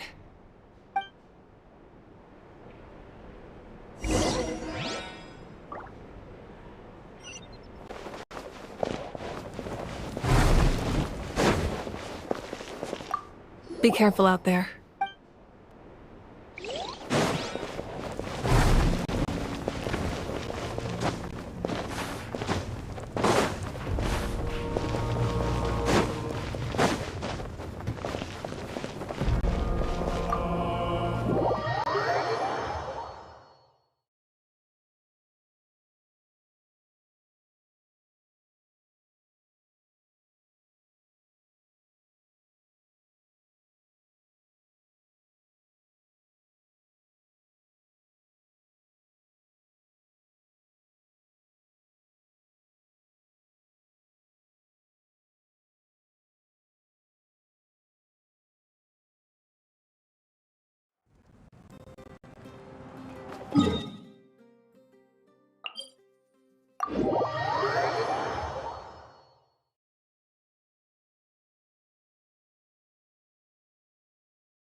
What's our objective?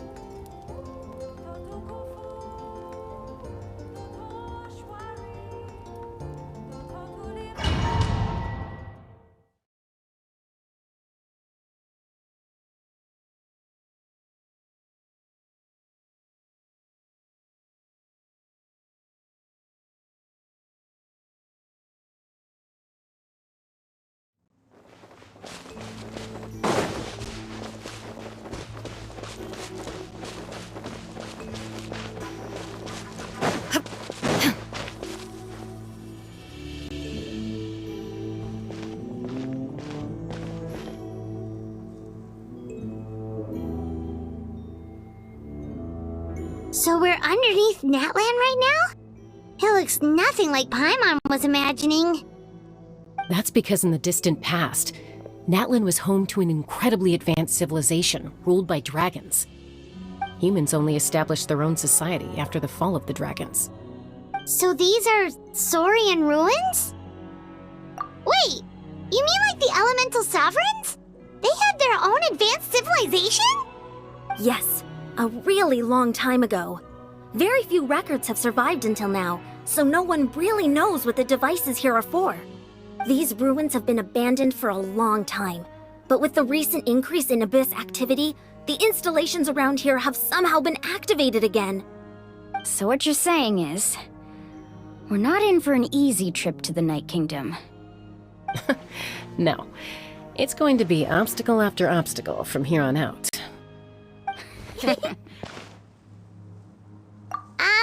Why are you all laughing like that? It's creeping Paimon out. It's the pre-adventure excitement kicking in, right guys? Of course. I'm eager to get started. Then let's go. We won't let anything stand in our way.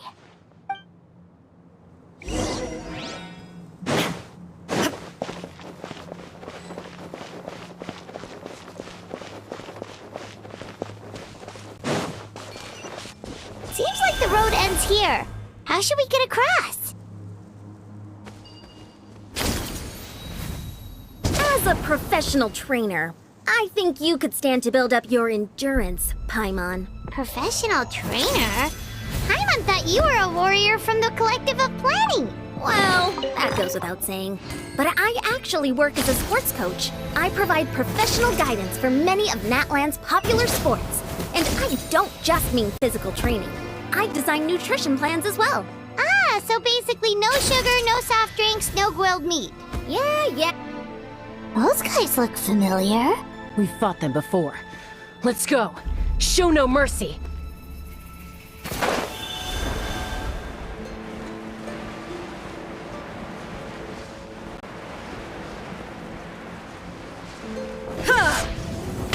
Shine down!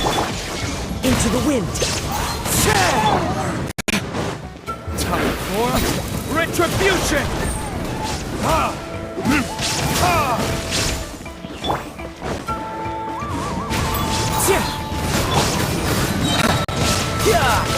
Shouldn't let your guard down.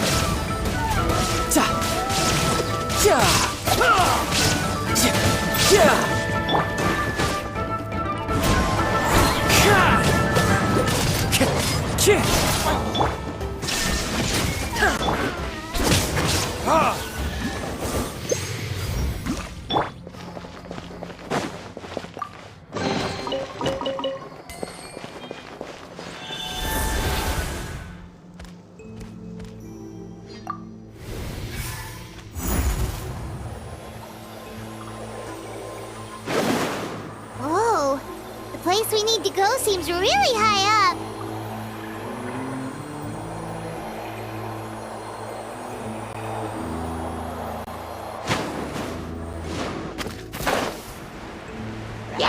Illusion shattered! One with nature.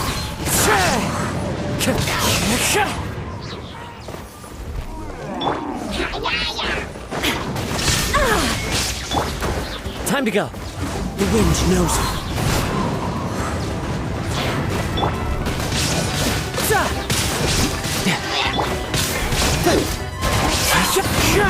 Clouds high. The birds call into the wind.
There is no escape! One with nature. Burn!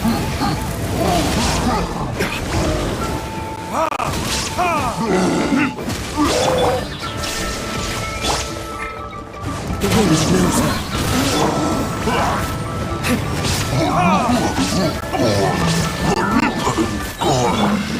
Illusion shattered! Into the wind. As one with wind and cloud. One with nature. Retribution! Ha! Ha! Ha! Riptide! Shine down! The wind knows me. Fallen leaves, adorn my nights! One with nature.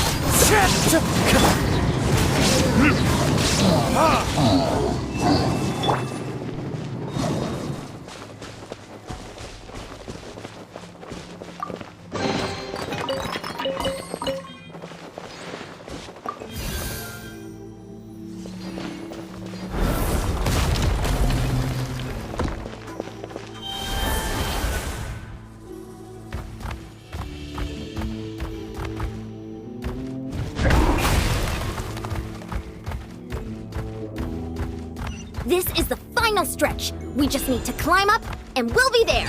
Nothing to it. Easy for you to say.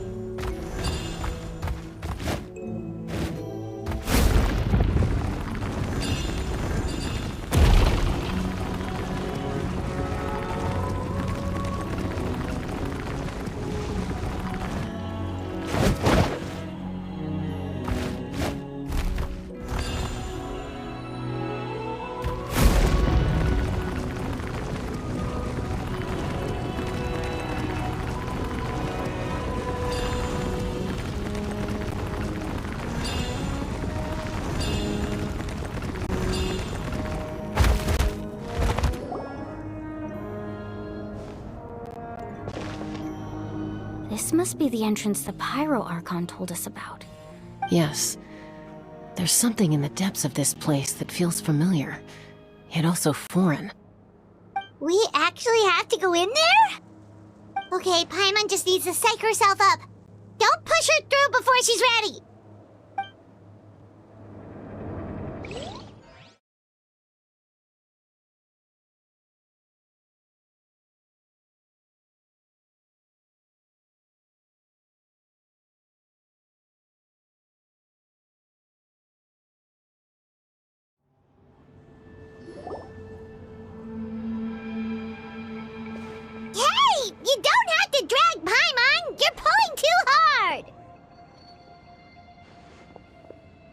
Looks like we made it.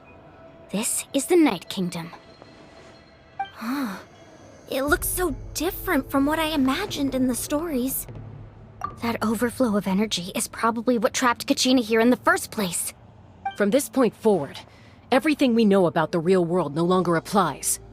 Anything can happen here. Paimon's more worried about how we're gonna make it out. We obviously can't go back the way we came. Do you see that patch of light on the ground? It's shining down from that fissure in the sky. Oh yeah, right in front of us. So that's coming from up there? Oh, it's so high up. Did we really fall that far down? Just like I said, our real-world knowledge doesn't apply here. We fell all this way, yet came out completely unscathed. If this was the real world, we'd have to climb our way back up to the entrance. But here, all we have to do is stand underneath the light and offer a prayer. That's it? Right. We still got a job to do. So that means all we need to do is find Kachina and bring her to this location. Exactly. This light is streaming in from the real world. It's a link between the two realms. The terrain looks difficult to navigate, and the visibility's not great either. How are we supposed to find Kachina in these conditions? Yeah, these floating black things don't look super friendly either. Those are all manifestations of abyssal power. Be careful. Ghost! A talking ghost! Calm down, I'm here to help. You're the ones who helped Vichama, right? Yes, I'm Vichama's friend, Malko. I was completely lost to this realm until I sensed a mysterious power calling out to me. It's like it was seeking me out, attempting to reassemble the pieces of who I used to be. Of course, it could only do so much. I'm sorry I can only appear before you in this imperfect form. No, we should be the ones apologizing. If the Spirit Speaker Stone hadn't become corrupted by the Abyss, we could have done much more. But we had to destroy it. Otherwise, Vichama and his tribe would have been in danger. Of course. Thank you for protecting him. I never imagined that, even after all these years, he'd still take such a risk for me. Under the power of the stone, it felt like turns out even our regrets were exactly the same. Whether in triumph or death, you want your best friend by your side. Exactly. That may not be in the cards for us, but it's not too late for you. You're looking for a young girl from the Children of Echoes, right? She's being chased by an embodiment of abyssal power. I'd like to help her while I'm still in this form, so follow me. Be careful. This place has been severely corroded by the Abyss. Paimon didn't realize it had gotten this bad. It's like a seething volcano ready to engulf our world at any moment.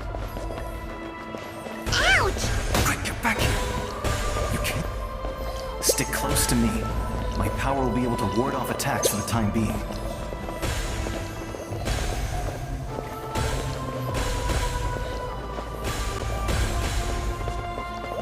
We won't be able to keep this up. Let's try another route. This way.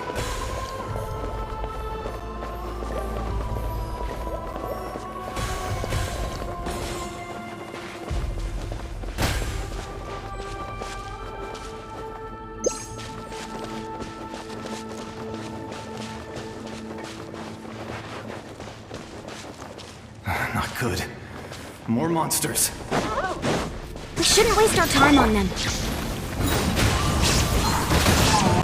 Wind and cloud! One with nature. Verdict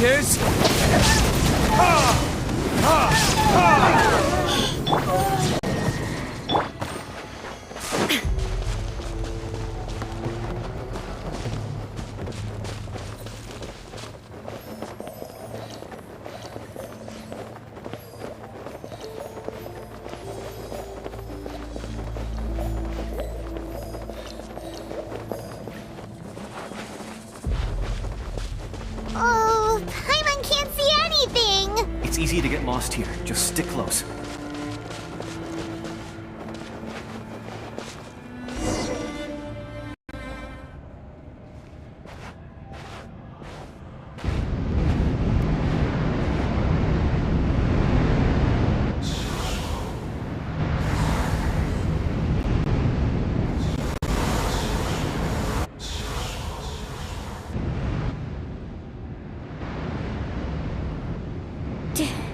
Did you hear that? What? Never mind. It was probably just my imagination. Don't scare Paimon like that! I heard it too. It was a voice from the abyss. Ah! What did it say? Doesn't matter. It certainly doesn't harbor good intentions.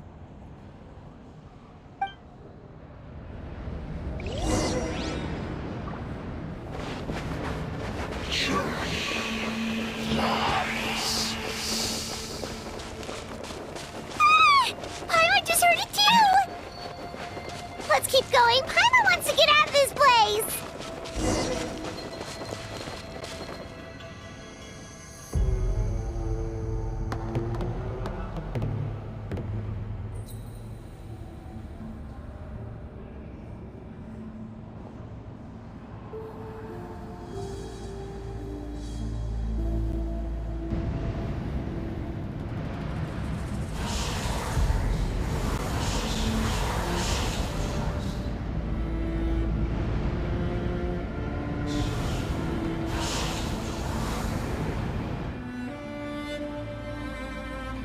We're here, Kachina! Honey? You made it! Looks like our reunion will have to wait until we take care of these monsters. Good idea. Let's go!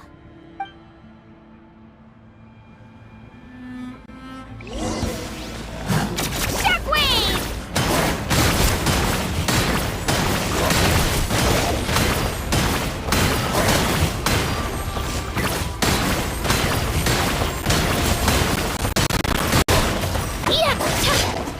Illusion shattered! Wind strike! You can run, but you can't!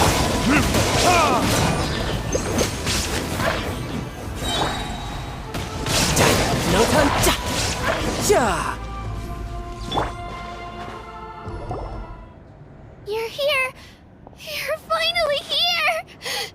Thank you so much! That monster can appear from anywhere! It almost caught me a bunch of times. The Wyab's power helped keep me hidden, so I just tried to stay out of sight until you got here. Atta girl. You did so well. And most importantly, you weren't hurt. Should we start heading back then? Actually, I have a request. Will you come visit the Wyab with me? I can't exactly put it into words, but something's wrong with the Ode of Resurrection. And I know it has something to do with the contamination from the Abyss. That was the Pyro Archon's theory as well. Everything we've seen here certainly seems to back it up. In the Night Kingdom, there are 6 main totem poles representing the Wyab of each tribe. You can think of them like the body of each Wyab. Additional totem poles, like the ones around here, serve as proxies to which the Wyab can extend their consciousness. There are countless proxies scattered around the Night Kingdom. Through them, the Wyab can extend their consciousness over the entire realm and track down souls no matter where they roam. But if a proxy were to become severely contaminated, then a soul could become lost within the Night Kingdom. Judging by the current situation, I don't think we're dealing with just one contaminated proxy. Even if we could drive back the abyssal power from one of them, that probably wouldn't even put a dent in the problem. Still, we can't just leave the Wyab to suffer. It's protected me this whole time. I agree. We might even manage to draw out the monster that's been hunting Kachina. Getting rid of the monster might slow down the deterioration of the Night Kingdom. Kachina? What's wrong? Nothing. Just a headache. And that voice again, telling me to abandon the Wyab and leave this place. Maybe we really should leave. Kachina's already been here for too long. No, I'm fine. I don't plan on listening to that nonsense.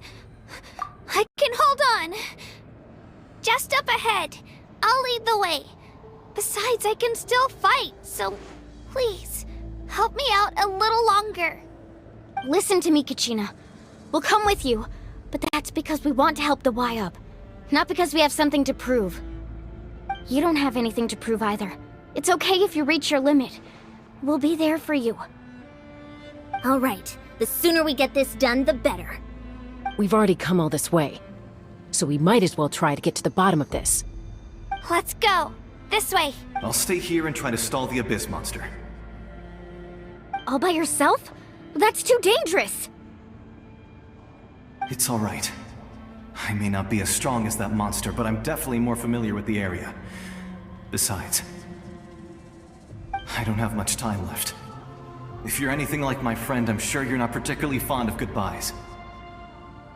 So go. Achieve your goal, and return to the world where you belong. Thank you for everything. You're a true hero. Thank you. No one fights alone.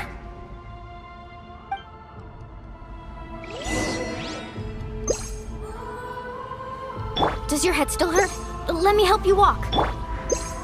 I'm fine. You should know I'm made of stronger stuff than that.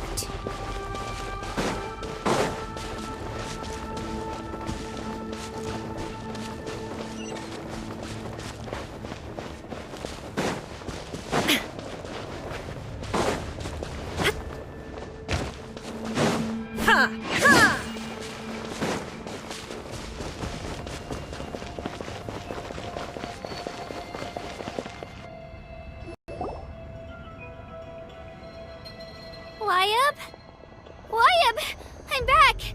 My friends and I are here to heal you. Y-Up, can you hear me? Y-Up? So we were right. The contamination is already too severe. It's preventing the Y-Up from answering our calls. Alright, get ready everyone. Time to purge the abyssal energy from this place. Careful. We've got company. Already? You really think that puny soul could slow me down? Courage in the face of futility is pure folly. He tried to get in my way, so I disposed of him. You killed Malco? He would have dispersed with or without me. Rather than worrying about him, I would urge you to focus on yourself. You may have defeated others of my kind in the past, but underestimate me now, and it will be to your peril. No, the power of the Abyss is intoxicating. The destruction it seeks captivates like a masterful work of art. I strive only for the opportunity to see it up close. I thought this naive little girl was an exception, but it turns out humanity is full of lambs willing to offer themselves up to the slaughter. That is the tragedy of your short lives.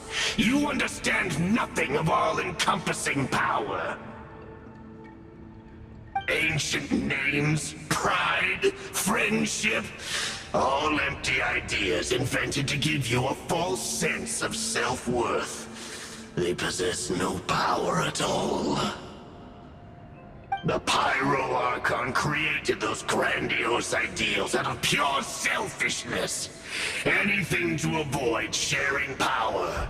Anything to avoid handing over the primordial gift to ordinary people like you. Don't believe me? Then ask yourself, why is the Pyro Archon strong beyond measure, while you, Kachina, remain so pathetically weak?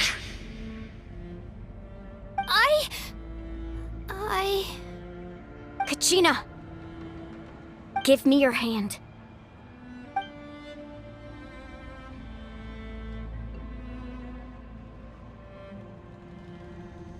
Feel that?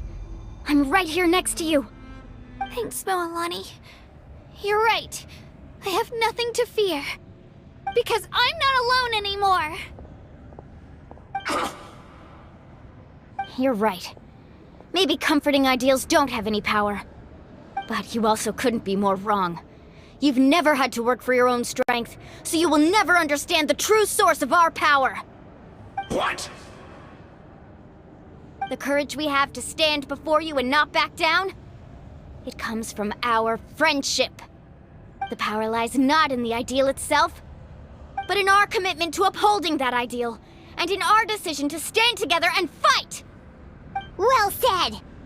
Let's go, Kachina. It shouldn't take more than 2 of us to handle an enemy like this. Sorry in advance, but you deserve what's coming to you! There aren't many in Natlan who can beat us when we're together. It's time he got a taste of that kind of power.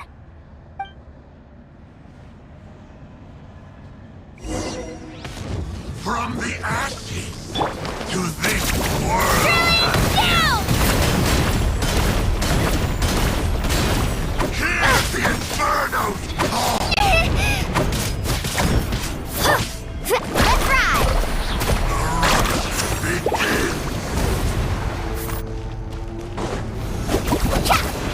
Right here!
We won!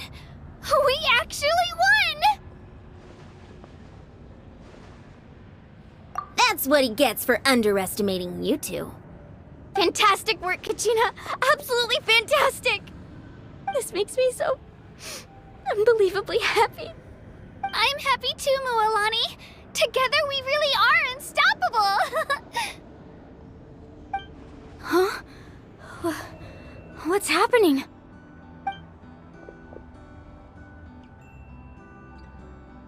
My ancient name is glowing? But I thought I didn't bring it with me! It's probably a projection from the real world, but that doesn't explain why it's glowing all of a sudden. Wait, does that mean you're...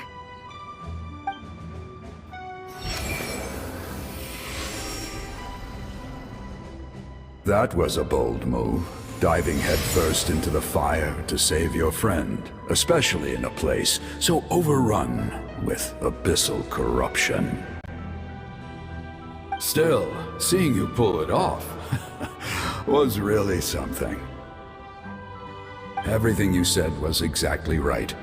As isolated individuals, we stand no chance against the power of the Abyss. It took years' worth of scars and lots of unnecessary suffering for me to understand that for myself. The Pyro Archon's plan will unite us as one. Everyone has a part to play. Only then will we have the power to defeat the strongest of foes. Who are you? Tupac, a warrior from the people of the Springs. I fought against the Abyss during the invasion 500 years ago. I've heard that name before. You were the giant who saved all of Natlan. Since you were able to awaken my words from your ancient name, that means you have fully embodied the aspirations of the Wayub. Under the name Umoja, you shall unite the tribes and save Natlan from its impending doom. Me? As long as blood still runs through your veins, Even the tiniest spark of steel against stone can ignite a flame. Its blaze will become one with our vision for Natlan. Even amid everlasting darkness, our bonds remain eternal.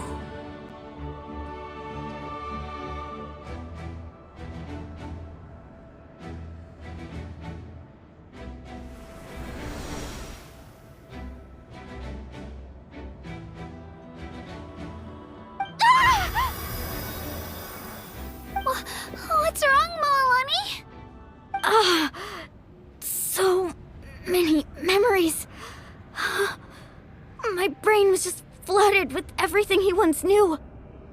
So that's what happened. What do you mean? Did you just figure something out? 500 years ago, they foresaw the very crisis we're facing now. Efforts to save Natlan started all the way back then. We can go over the details once we get back. We shouldn't linger here longer than we have to. I know bits and pieces, but I had no idea Mualani was also part of the plan. This sounds like something that's going to need a lot of explaining.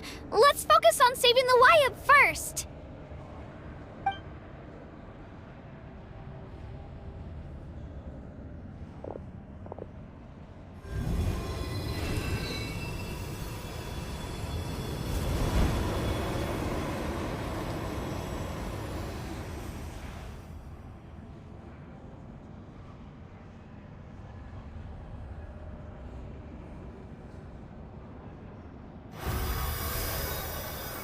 Okay, that should be enough. Wyatt? Can you hear me? I hear your voice, Kachina, my dear child. Great. Well then, I'm afraid it's time to say goodbye. I just wanted to make sure you were okay before we leave, but we can't afford to stay here any longer. I was going to ask why you bestowed an ancient name upon someone like me, but it's okay.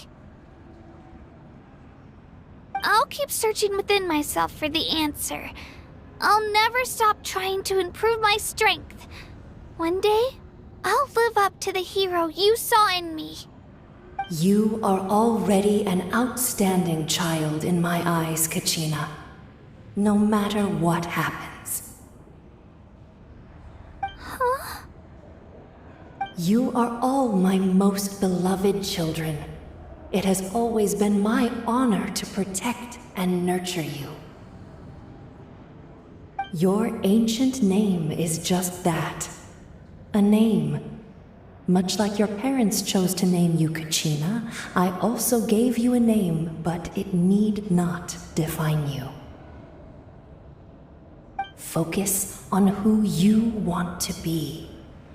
You are already worthy of your name. Now, you need only devote yourself to becoming a better you. The story of your ancient name is for you to continue. Just like your parents, my love for you will never change, no matter what the future holds.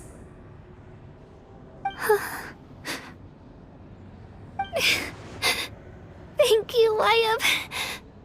It gladdens me to see the Pyro Archon's plan move another step towards completion. But it is time for you to leave this place. The situation here is getting worse. Go now, my children. Save Natlan on behalf of all you hold dear. I know we've never met before, Wyatt, but I just wanted to say thank you for encouraging Kachina. It was exactly what she needed to hear. Whoa! What's going on? An earthquake? We're out of time. It's the power of the Abyss. Quick, we need to run!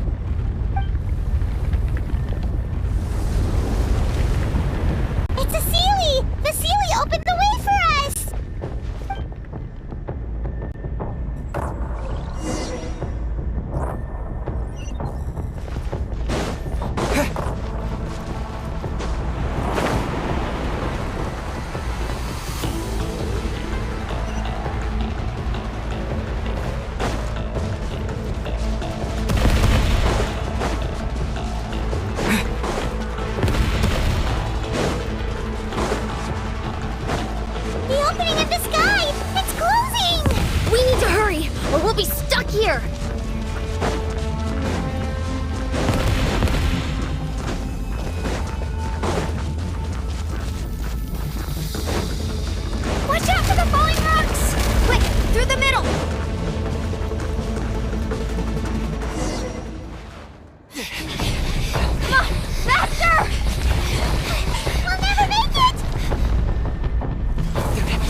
You've done well.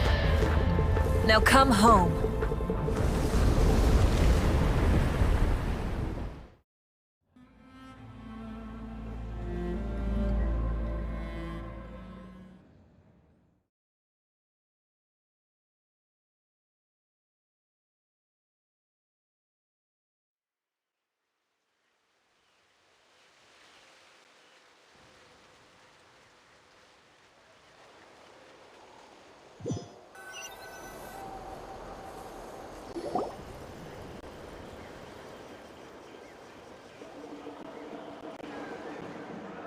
We're back! The Pyro Archon saved us. But she's not here. Yeah, didn't she say she used it all up? She's still in the speaker's chamber. What we saw in the Night Kingdom was just her consciousness. So you're saying her consciousness did all that? Every great display of power comes at a price.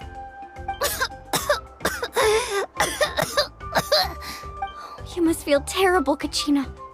Just hold on. We'll get you to a doctor soon. Let's get back to the stadium. The Pyro Archon said she'd have a doctor waiting for us. I recommend getting a full checkup, just to make sure no damage gets left behind. Paimon feels okay. What about you, Traveler? Right.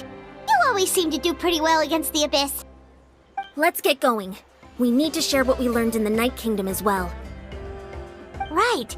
The Y-Up mentioned something about the Pyro Archon's plan. What is it exactly? I'll let her explain everything. We're all a part of the plan now.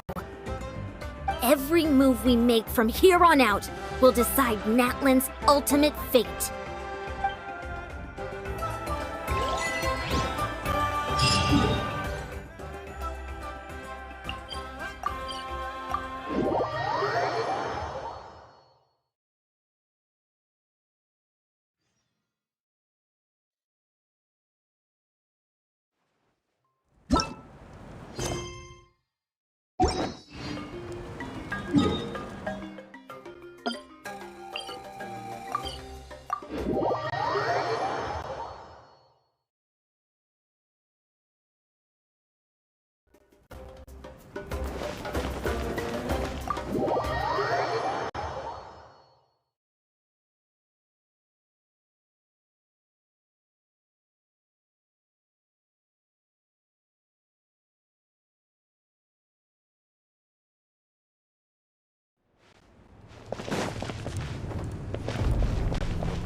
Huh.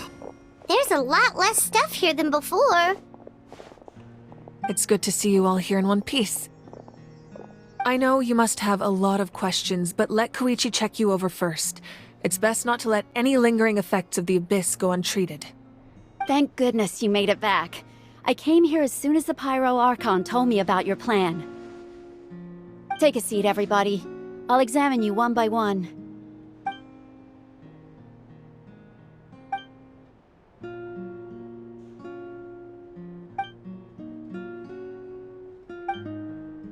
All right, that should do it for now.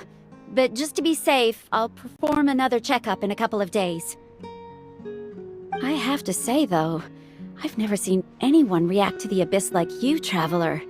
It's like you're completely immune to its power. He always has been special like that. He can even purify its power.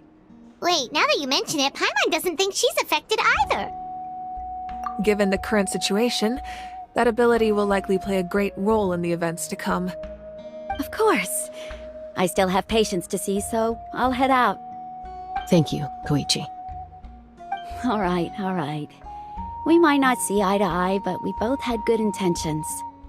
Just give it time. I'm sure we'll figure things out between us one day. Yeah.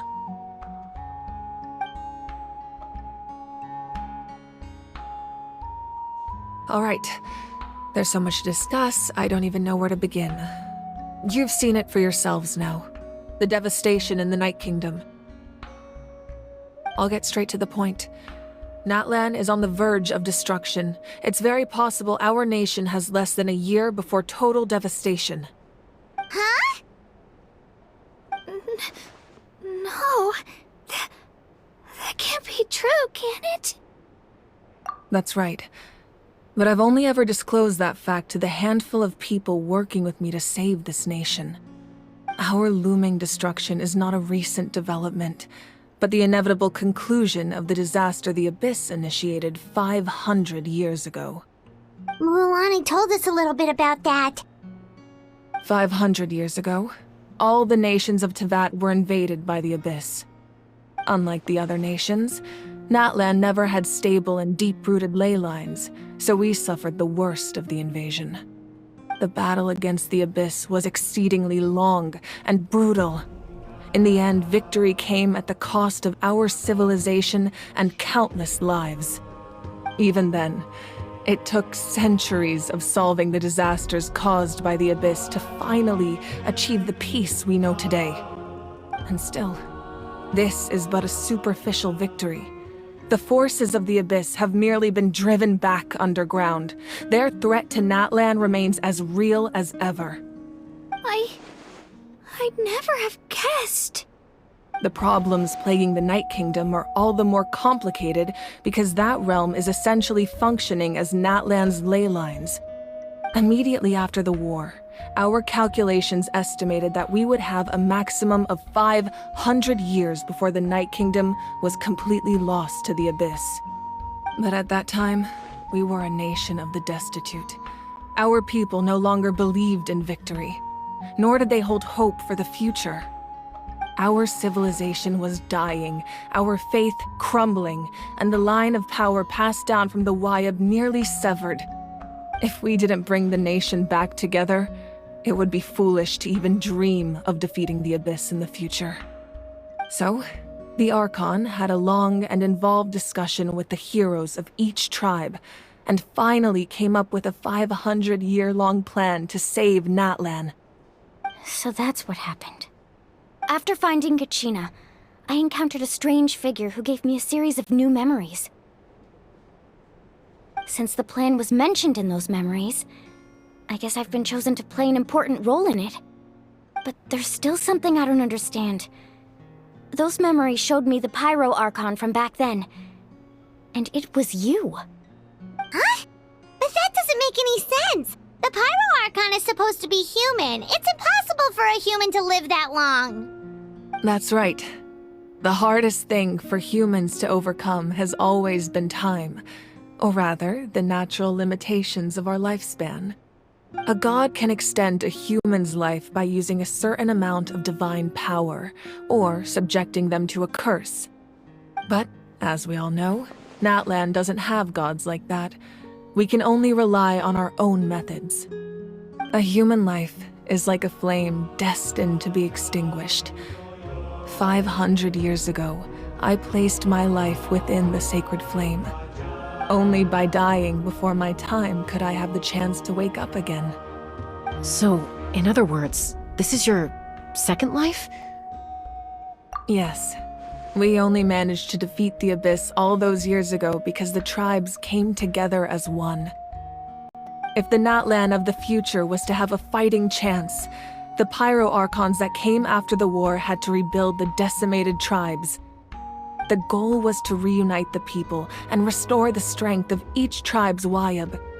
Once a tribe was back to its full strength, the tribe's Wayab would select a hero, indicating the tribe was once again ready for war.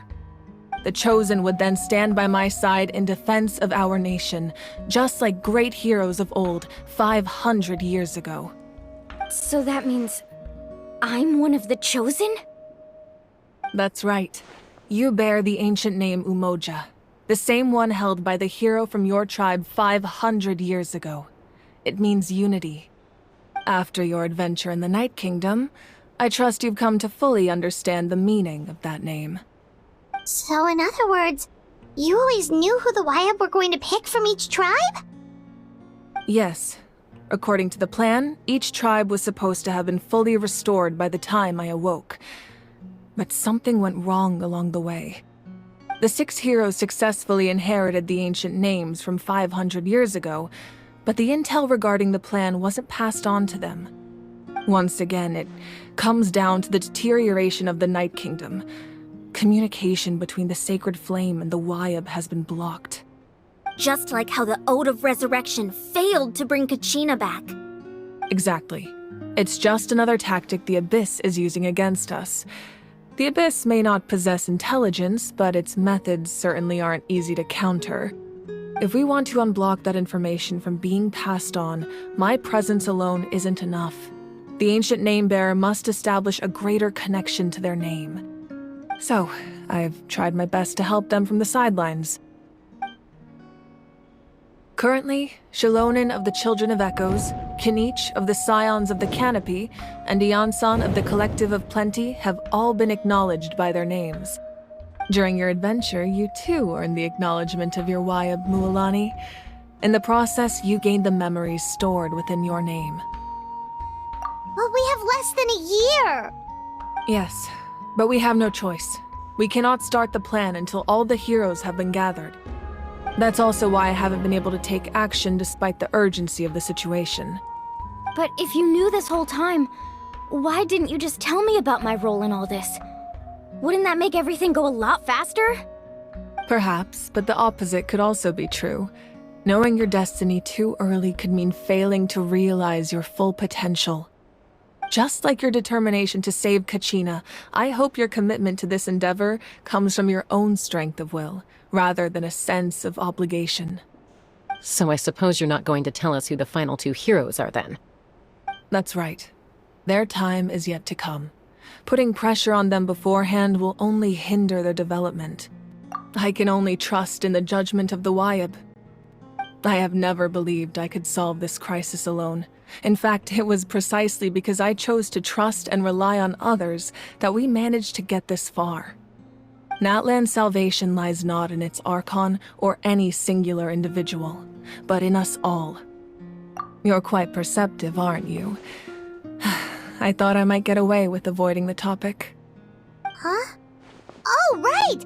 All of the stuff you stored here before, where did it all go? Even though I sacrificed my power, I still needed a contingency plan to ensure you would make it back from the Night Kingdom. After all, I was the one who allowed you to take that risk, and Mualani has an important role to play in my plan.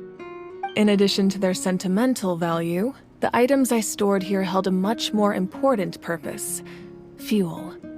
Fuel? Ah, so back then, that's why you... Yes. The stories embodied by those items are certainly important, but there's an even more significant trait they all share. Every item belonged to a hero of Natlan. Over time, they became imbued with a certain amount of contending fire from being carried in battle. On their own, each item's power is limited, but together, their combined effect can prove quite useful in a dire situation. By burning those items, I was able to activate the contending fire stored within them to open the boundary between the 2 worlds. It was a rather crude approach, so all their power was depleted in an instant, as you can see. But weren't they all precious treasures? What about their stories? That's exactly why I dragged you all here.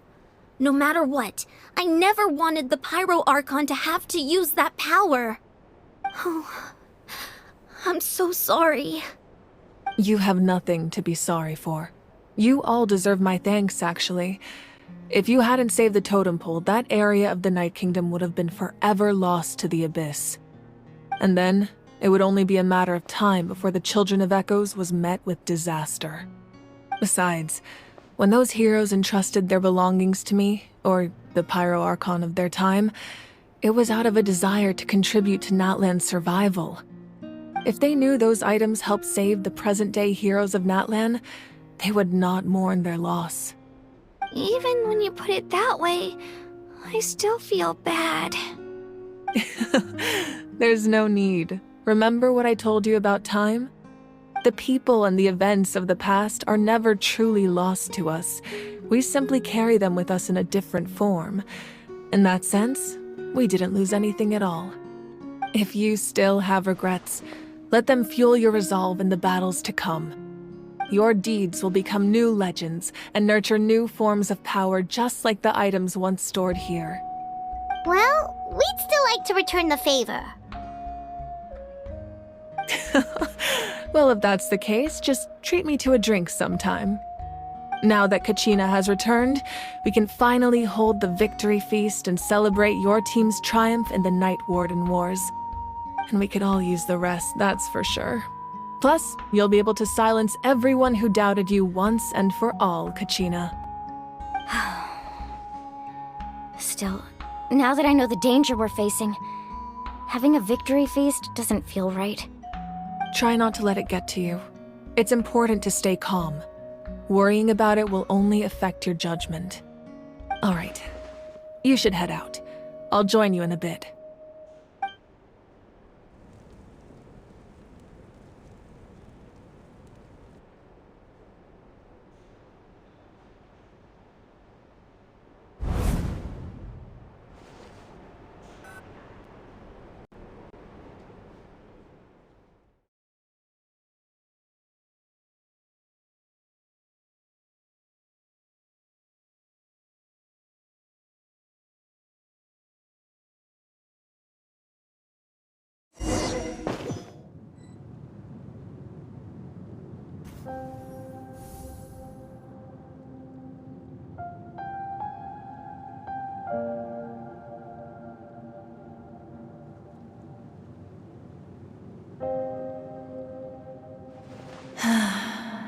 When I was young, I used to sit by the hot springs and listen to the stories of warriors from all over Natlan.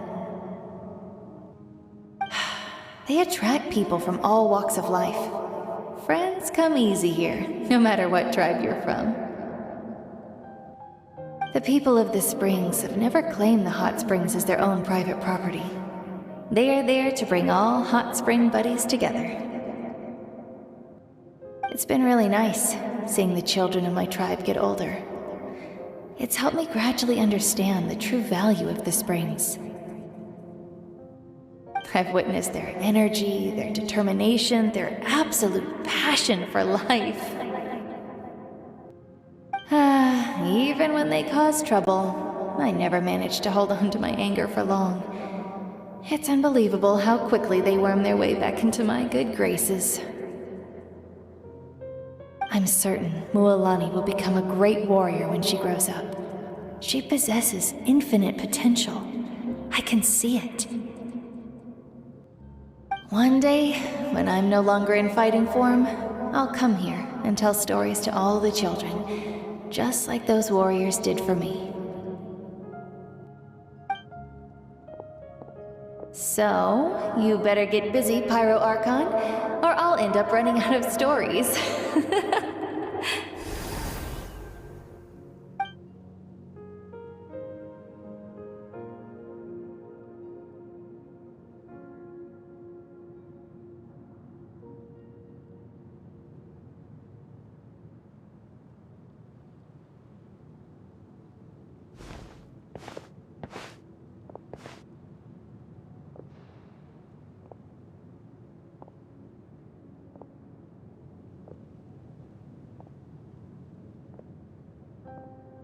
Our nation is engulfed in darkness. Our tribes stand divided, and yet you promise victory in the distant future. The Abyss is a cunning enemy, one that I faced in battle many times. Were that not the case, I would never understand exercising this degree of caution. My rage will never know absolution. Then my power will no longer aid you in victory. But you came to me because you knew you could convince me with just a single sentence. I understand your choice. The heroes of today will forge the path ahead with blood and fire. Just remember to earn us the victory we are owed. Otherwise, rest assured, I'll find a way to collect the debt. For Natlan.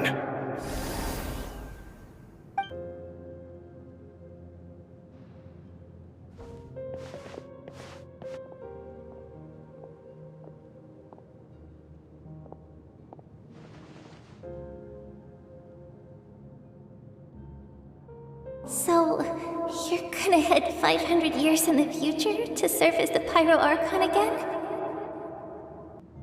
But what about the you from right now? You're just gonna die? You can't ask her those questions and expect her to answer, my dear.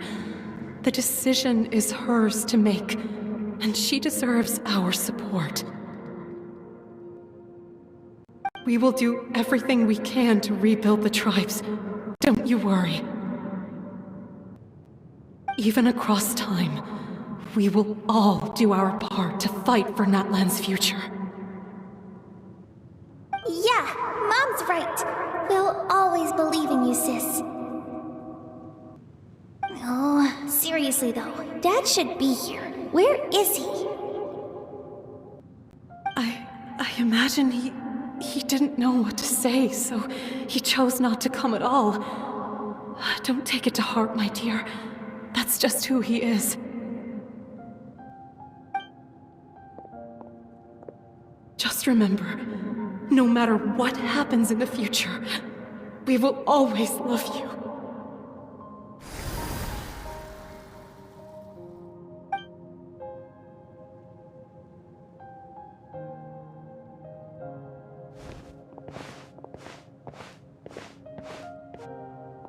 I'll come find you one day. I know I can't live that long, but I'll think of something. There has to be a way for us to meet again one day. If there's an answer out there somewhere, I'm gonna find it. So, don't forget about me.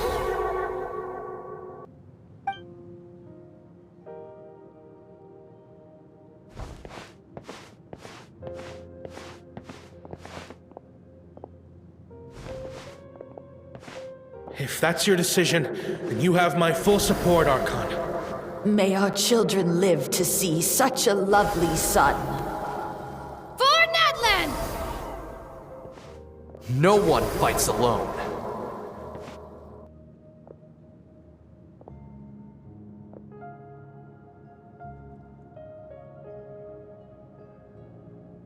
The rules are my legacy. They shall grant us the strength to overcome the next tragedy. War forged the 6 tribes, taught us how to fight, instilled in us what it means to love. Who will be the one to bring this to an end?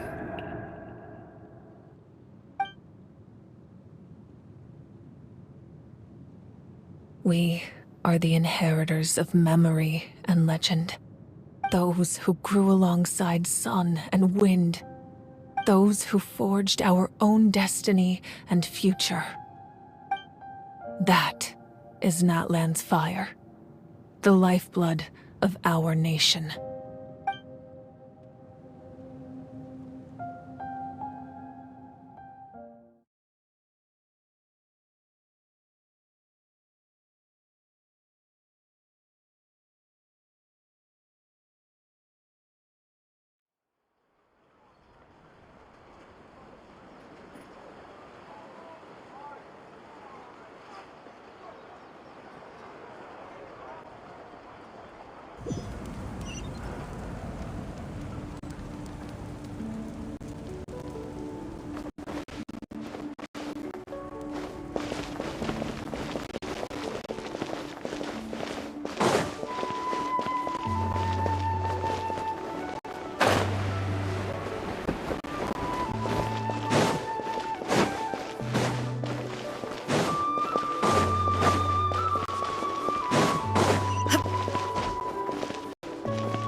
Oh, no. I knew Chaska would be here, so I just came to deliver some medicine.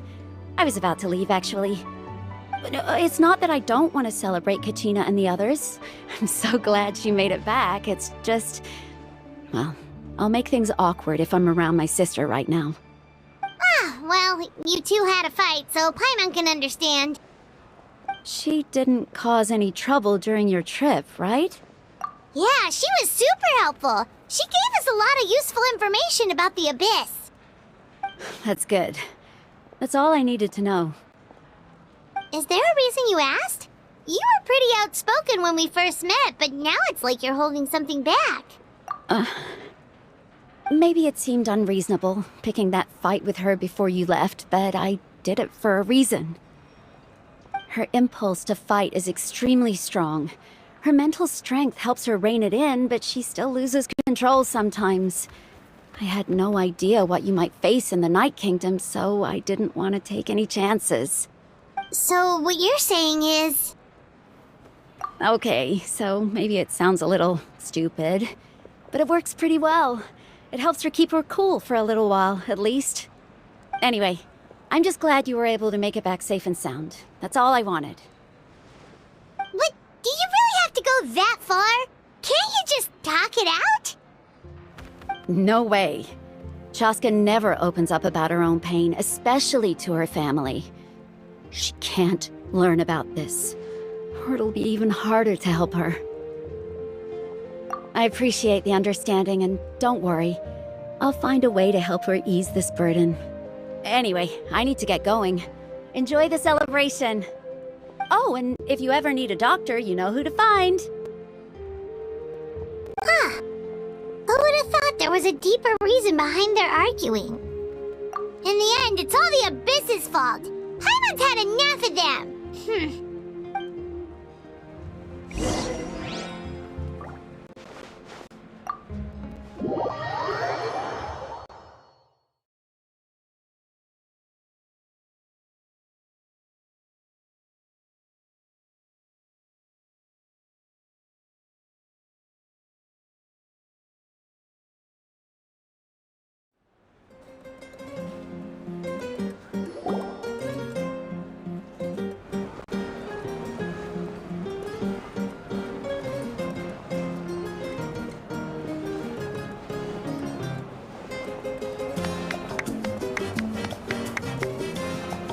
Let's give a huge round of applause to our brave young warrior, Kachina!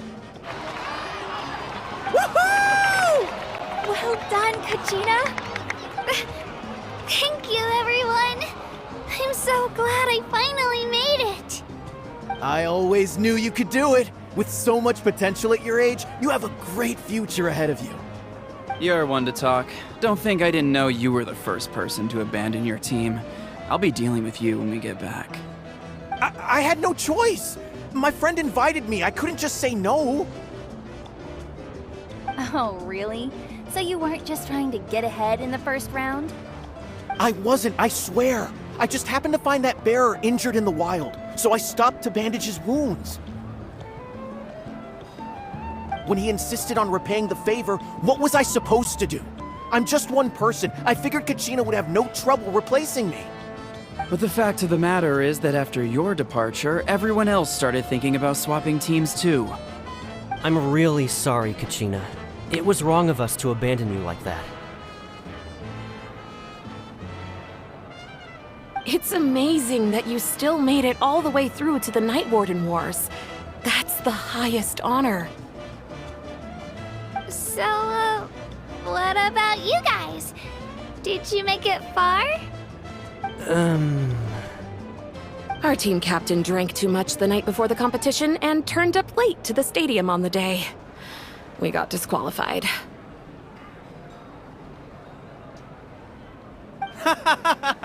Serves you all right. No sympathy for me.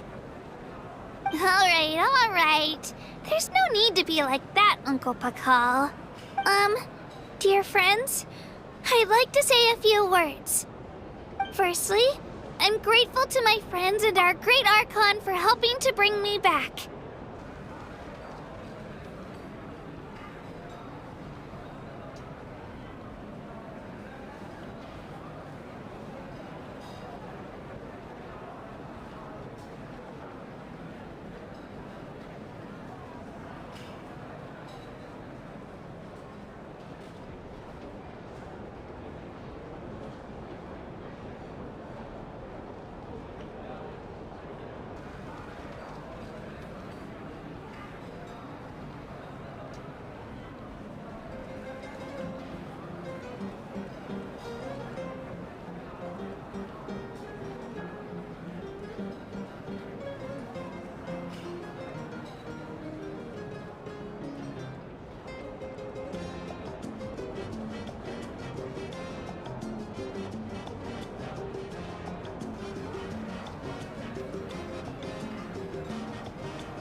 This traveler and his companion Paimon are some of the strongest people I've ever met. If they were allowed to participate in the pilgrimage, I have no doubt that they'd win the whole thing. They've agreed to let me learn from them. With their help, I believe I can become even stronger still. And let's not forget my good friends, Moalani, Chaska, Kanich, and Ayan-san. They all helped the Traveler and Paimon figure out a way to bring me back from the Night Kingdom. They too deserve to be called our heroes, so please give another round of applause for them. Thank you so much! Well said!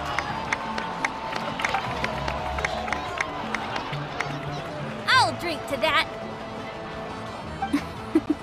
How does it feel being a hero, Kachina? To be honest, it's a bit overwhelming. It all just feels so surreal.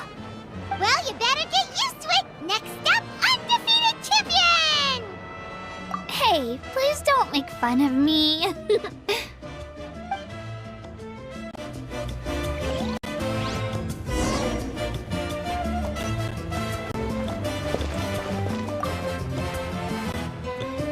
Ah, you're here. Have some fruit juice. I got it specially for you two. How did you know? That's Paimon's favorite! You look like you've still got questions. Ask away. Because they had their own lives to live. The thought of telling them, abandon your families and everyone you love, and come with me to the end of time, for in 500 years Natlan will be destroyed, it seemed too cruel.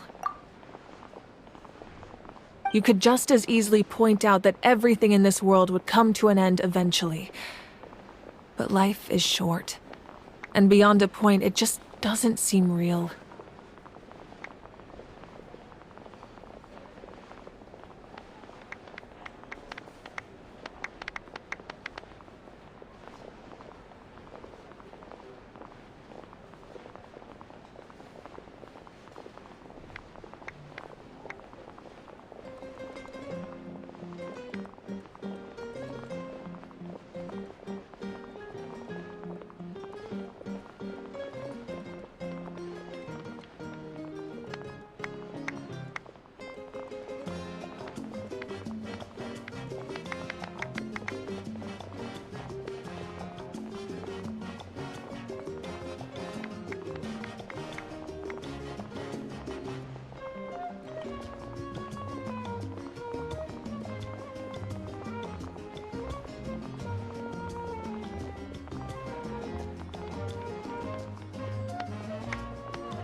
Imagine if I said, let's leave right now, and go save the sun because it'll flame out in a few million years.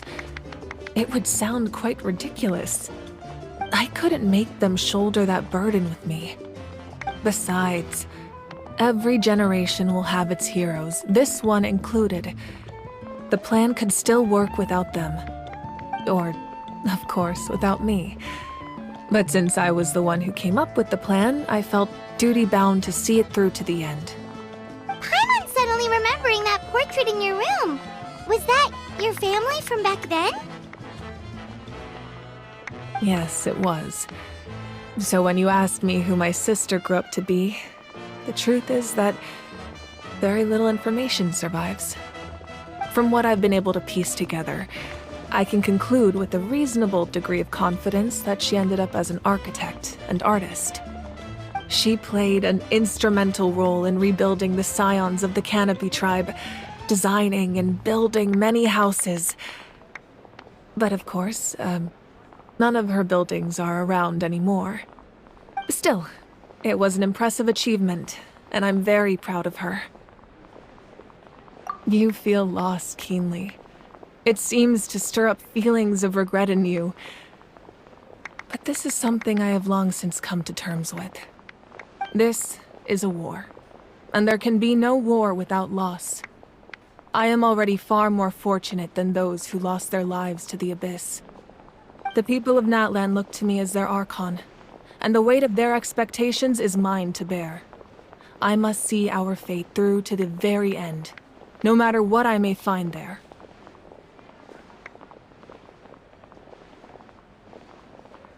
Yeah, doesn't that mean the way everything ends has already been written, including your plan? I suppose, but so what? Don't forget, time takes many forms. The past, present, and future coexist, and all are equally important. Even if the future ends in destruction, there's still no reason to give up on the here and now. And it's precisely because we humans cannot know our fate that we will never give up on our struggle. This is a pivotal moment. We are still 2 heroes short. Well, 3 to be precise. There's one further hero who I'm hoping to get on my side, whatever it takes. Your resistance to the corrupting power of the Abyss is truly remarkable. It would easily make you an all-important figure in the upcoming battle. If you agree to join us, you will not only gain my full support in your journey, but I will also forge a brand new ancient name for you. Ancient names can be forged? They can.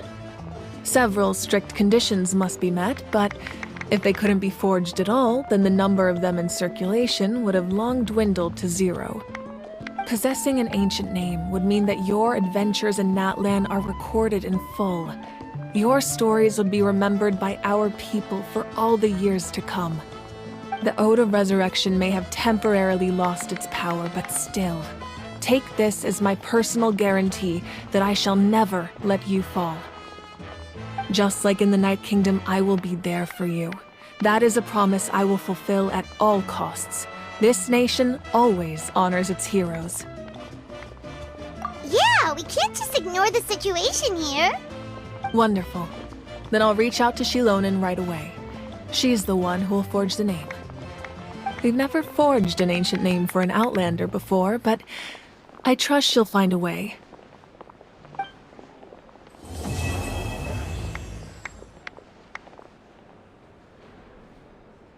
My lord, we've received word that the Pyro Archon has lost much of her power.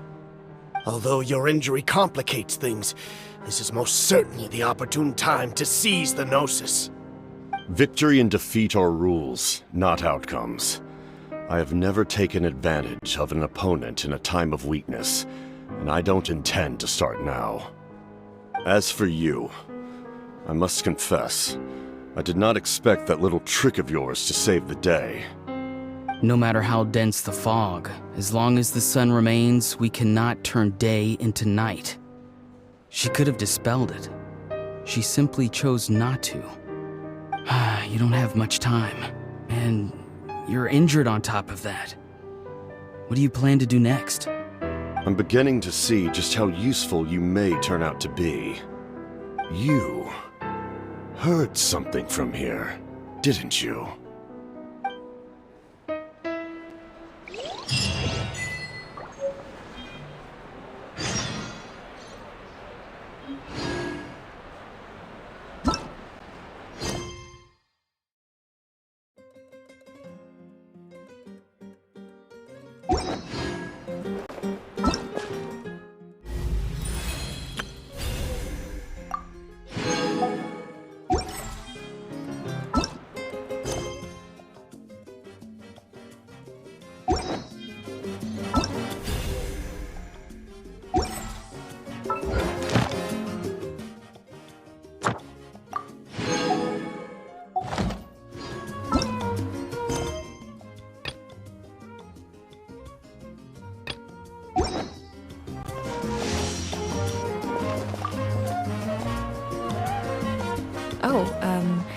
Something else you'd like to ask?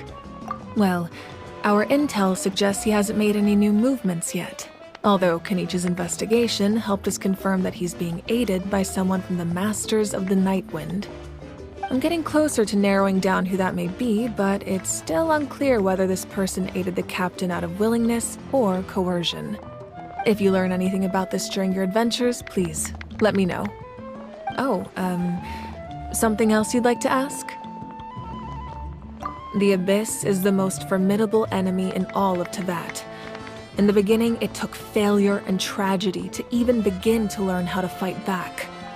All of the methods you've seen in other nations were developed based on experience and insight passed down over generations. We know them to work, but few of us actually understand why. It's the same for the method we use here in Natlan. Ever since ancient times, elemental energy has been one of our most reliable weapons against the Abyss. As for the principles behind it, I'm afraid you might have to seek answers from someone older than the position of Pyro Archon itself. Oh, something else you'd like to ask? That also comes down to the long-standing effects of the Abyss. Our people's survival is inextricably tied to the Wyab. But their power has its limits. They cannot offer our people the same degree of protection outside our borders. In fact, people who do decide to leave often suffer from memory loss and emotional issues. Everyone in Natlan understands this. That's why our people never leave without a good cause. Even if someone is left with no choice, the chief of their tribe must seek approval with the Wyab to grant them leave. And the Wyab have always been very strict about granting that approval, since extending protection beyond our borders means consuming power reserved for our fight against the Abyss. Still, there's no need to worry. The Wyab extend their protection to all within Natlan, including visitors from afar. Oh, something else you'd like to ask?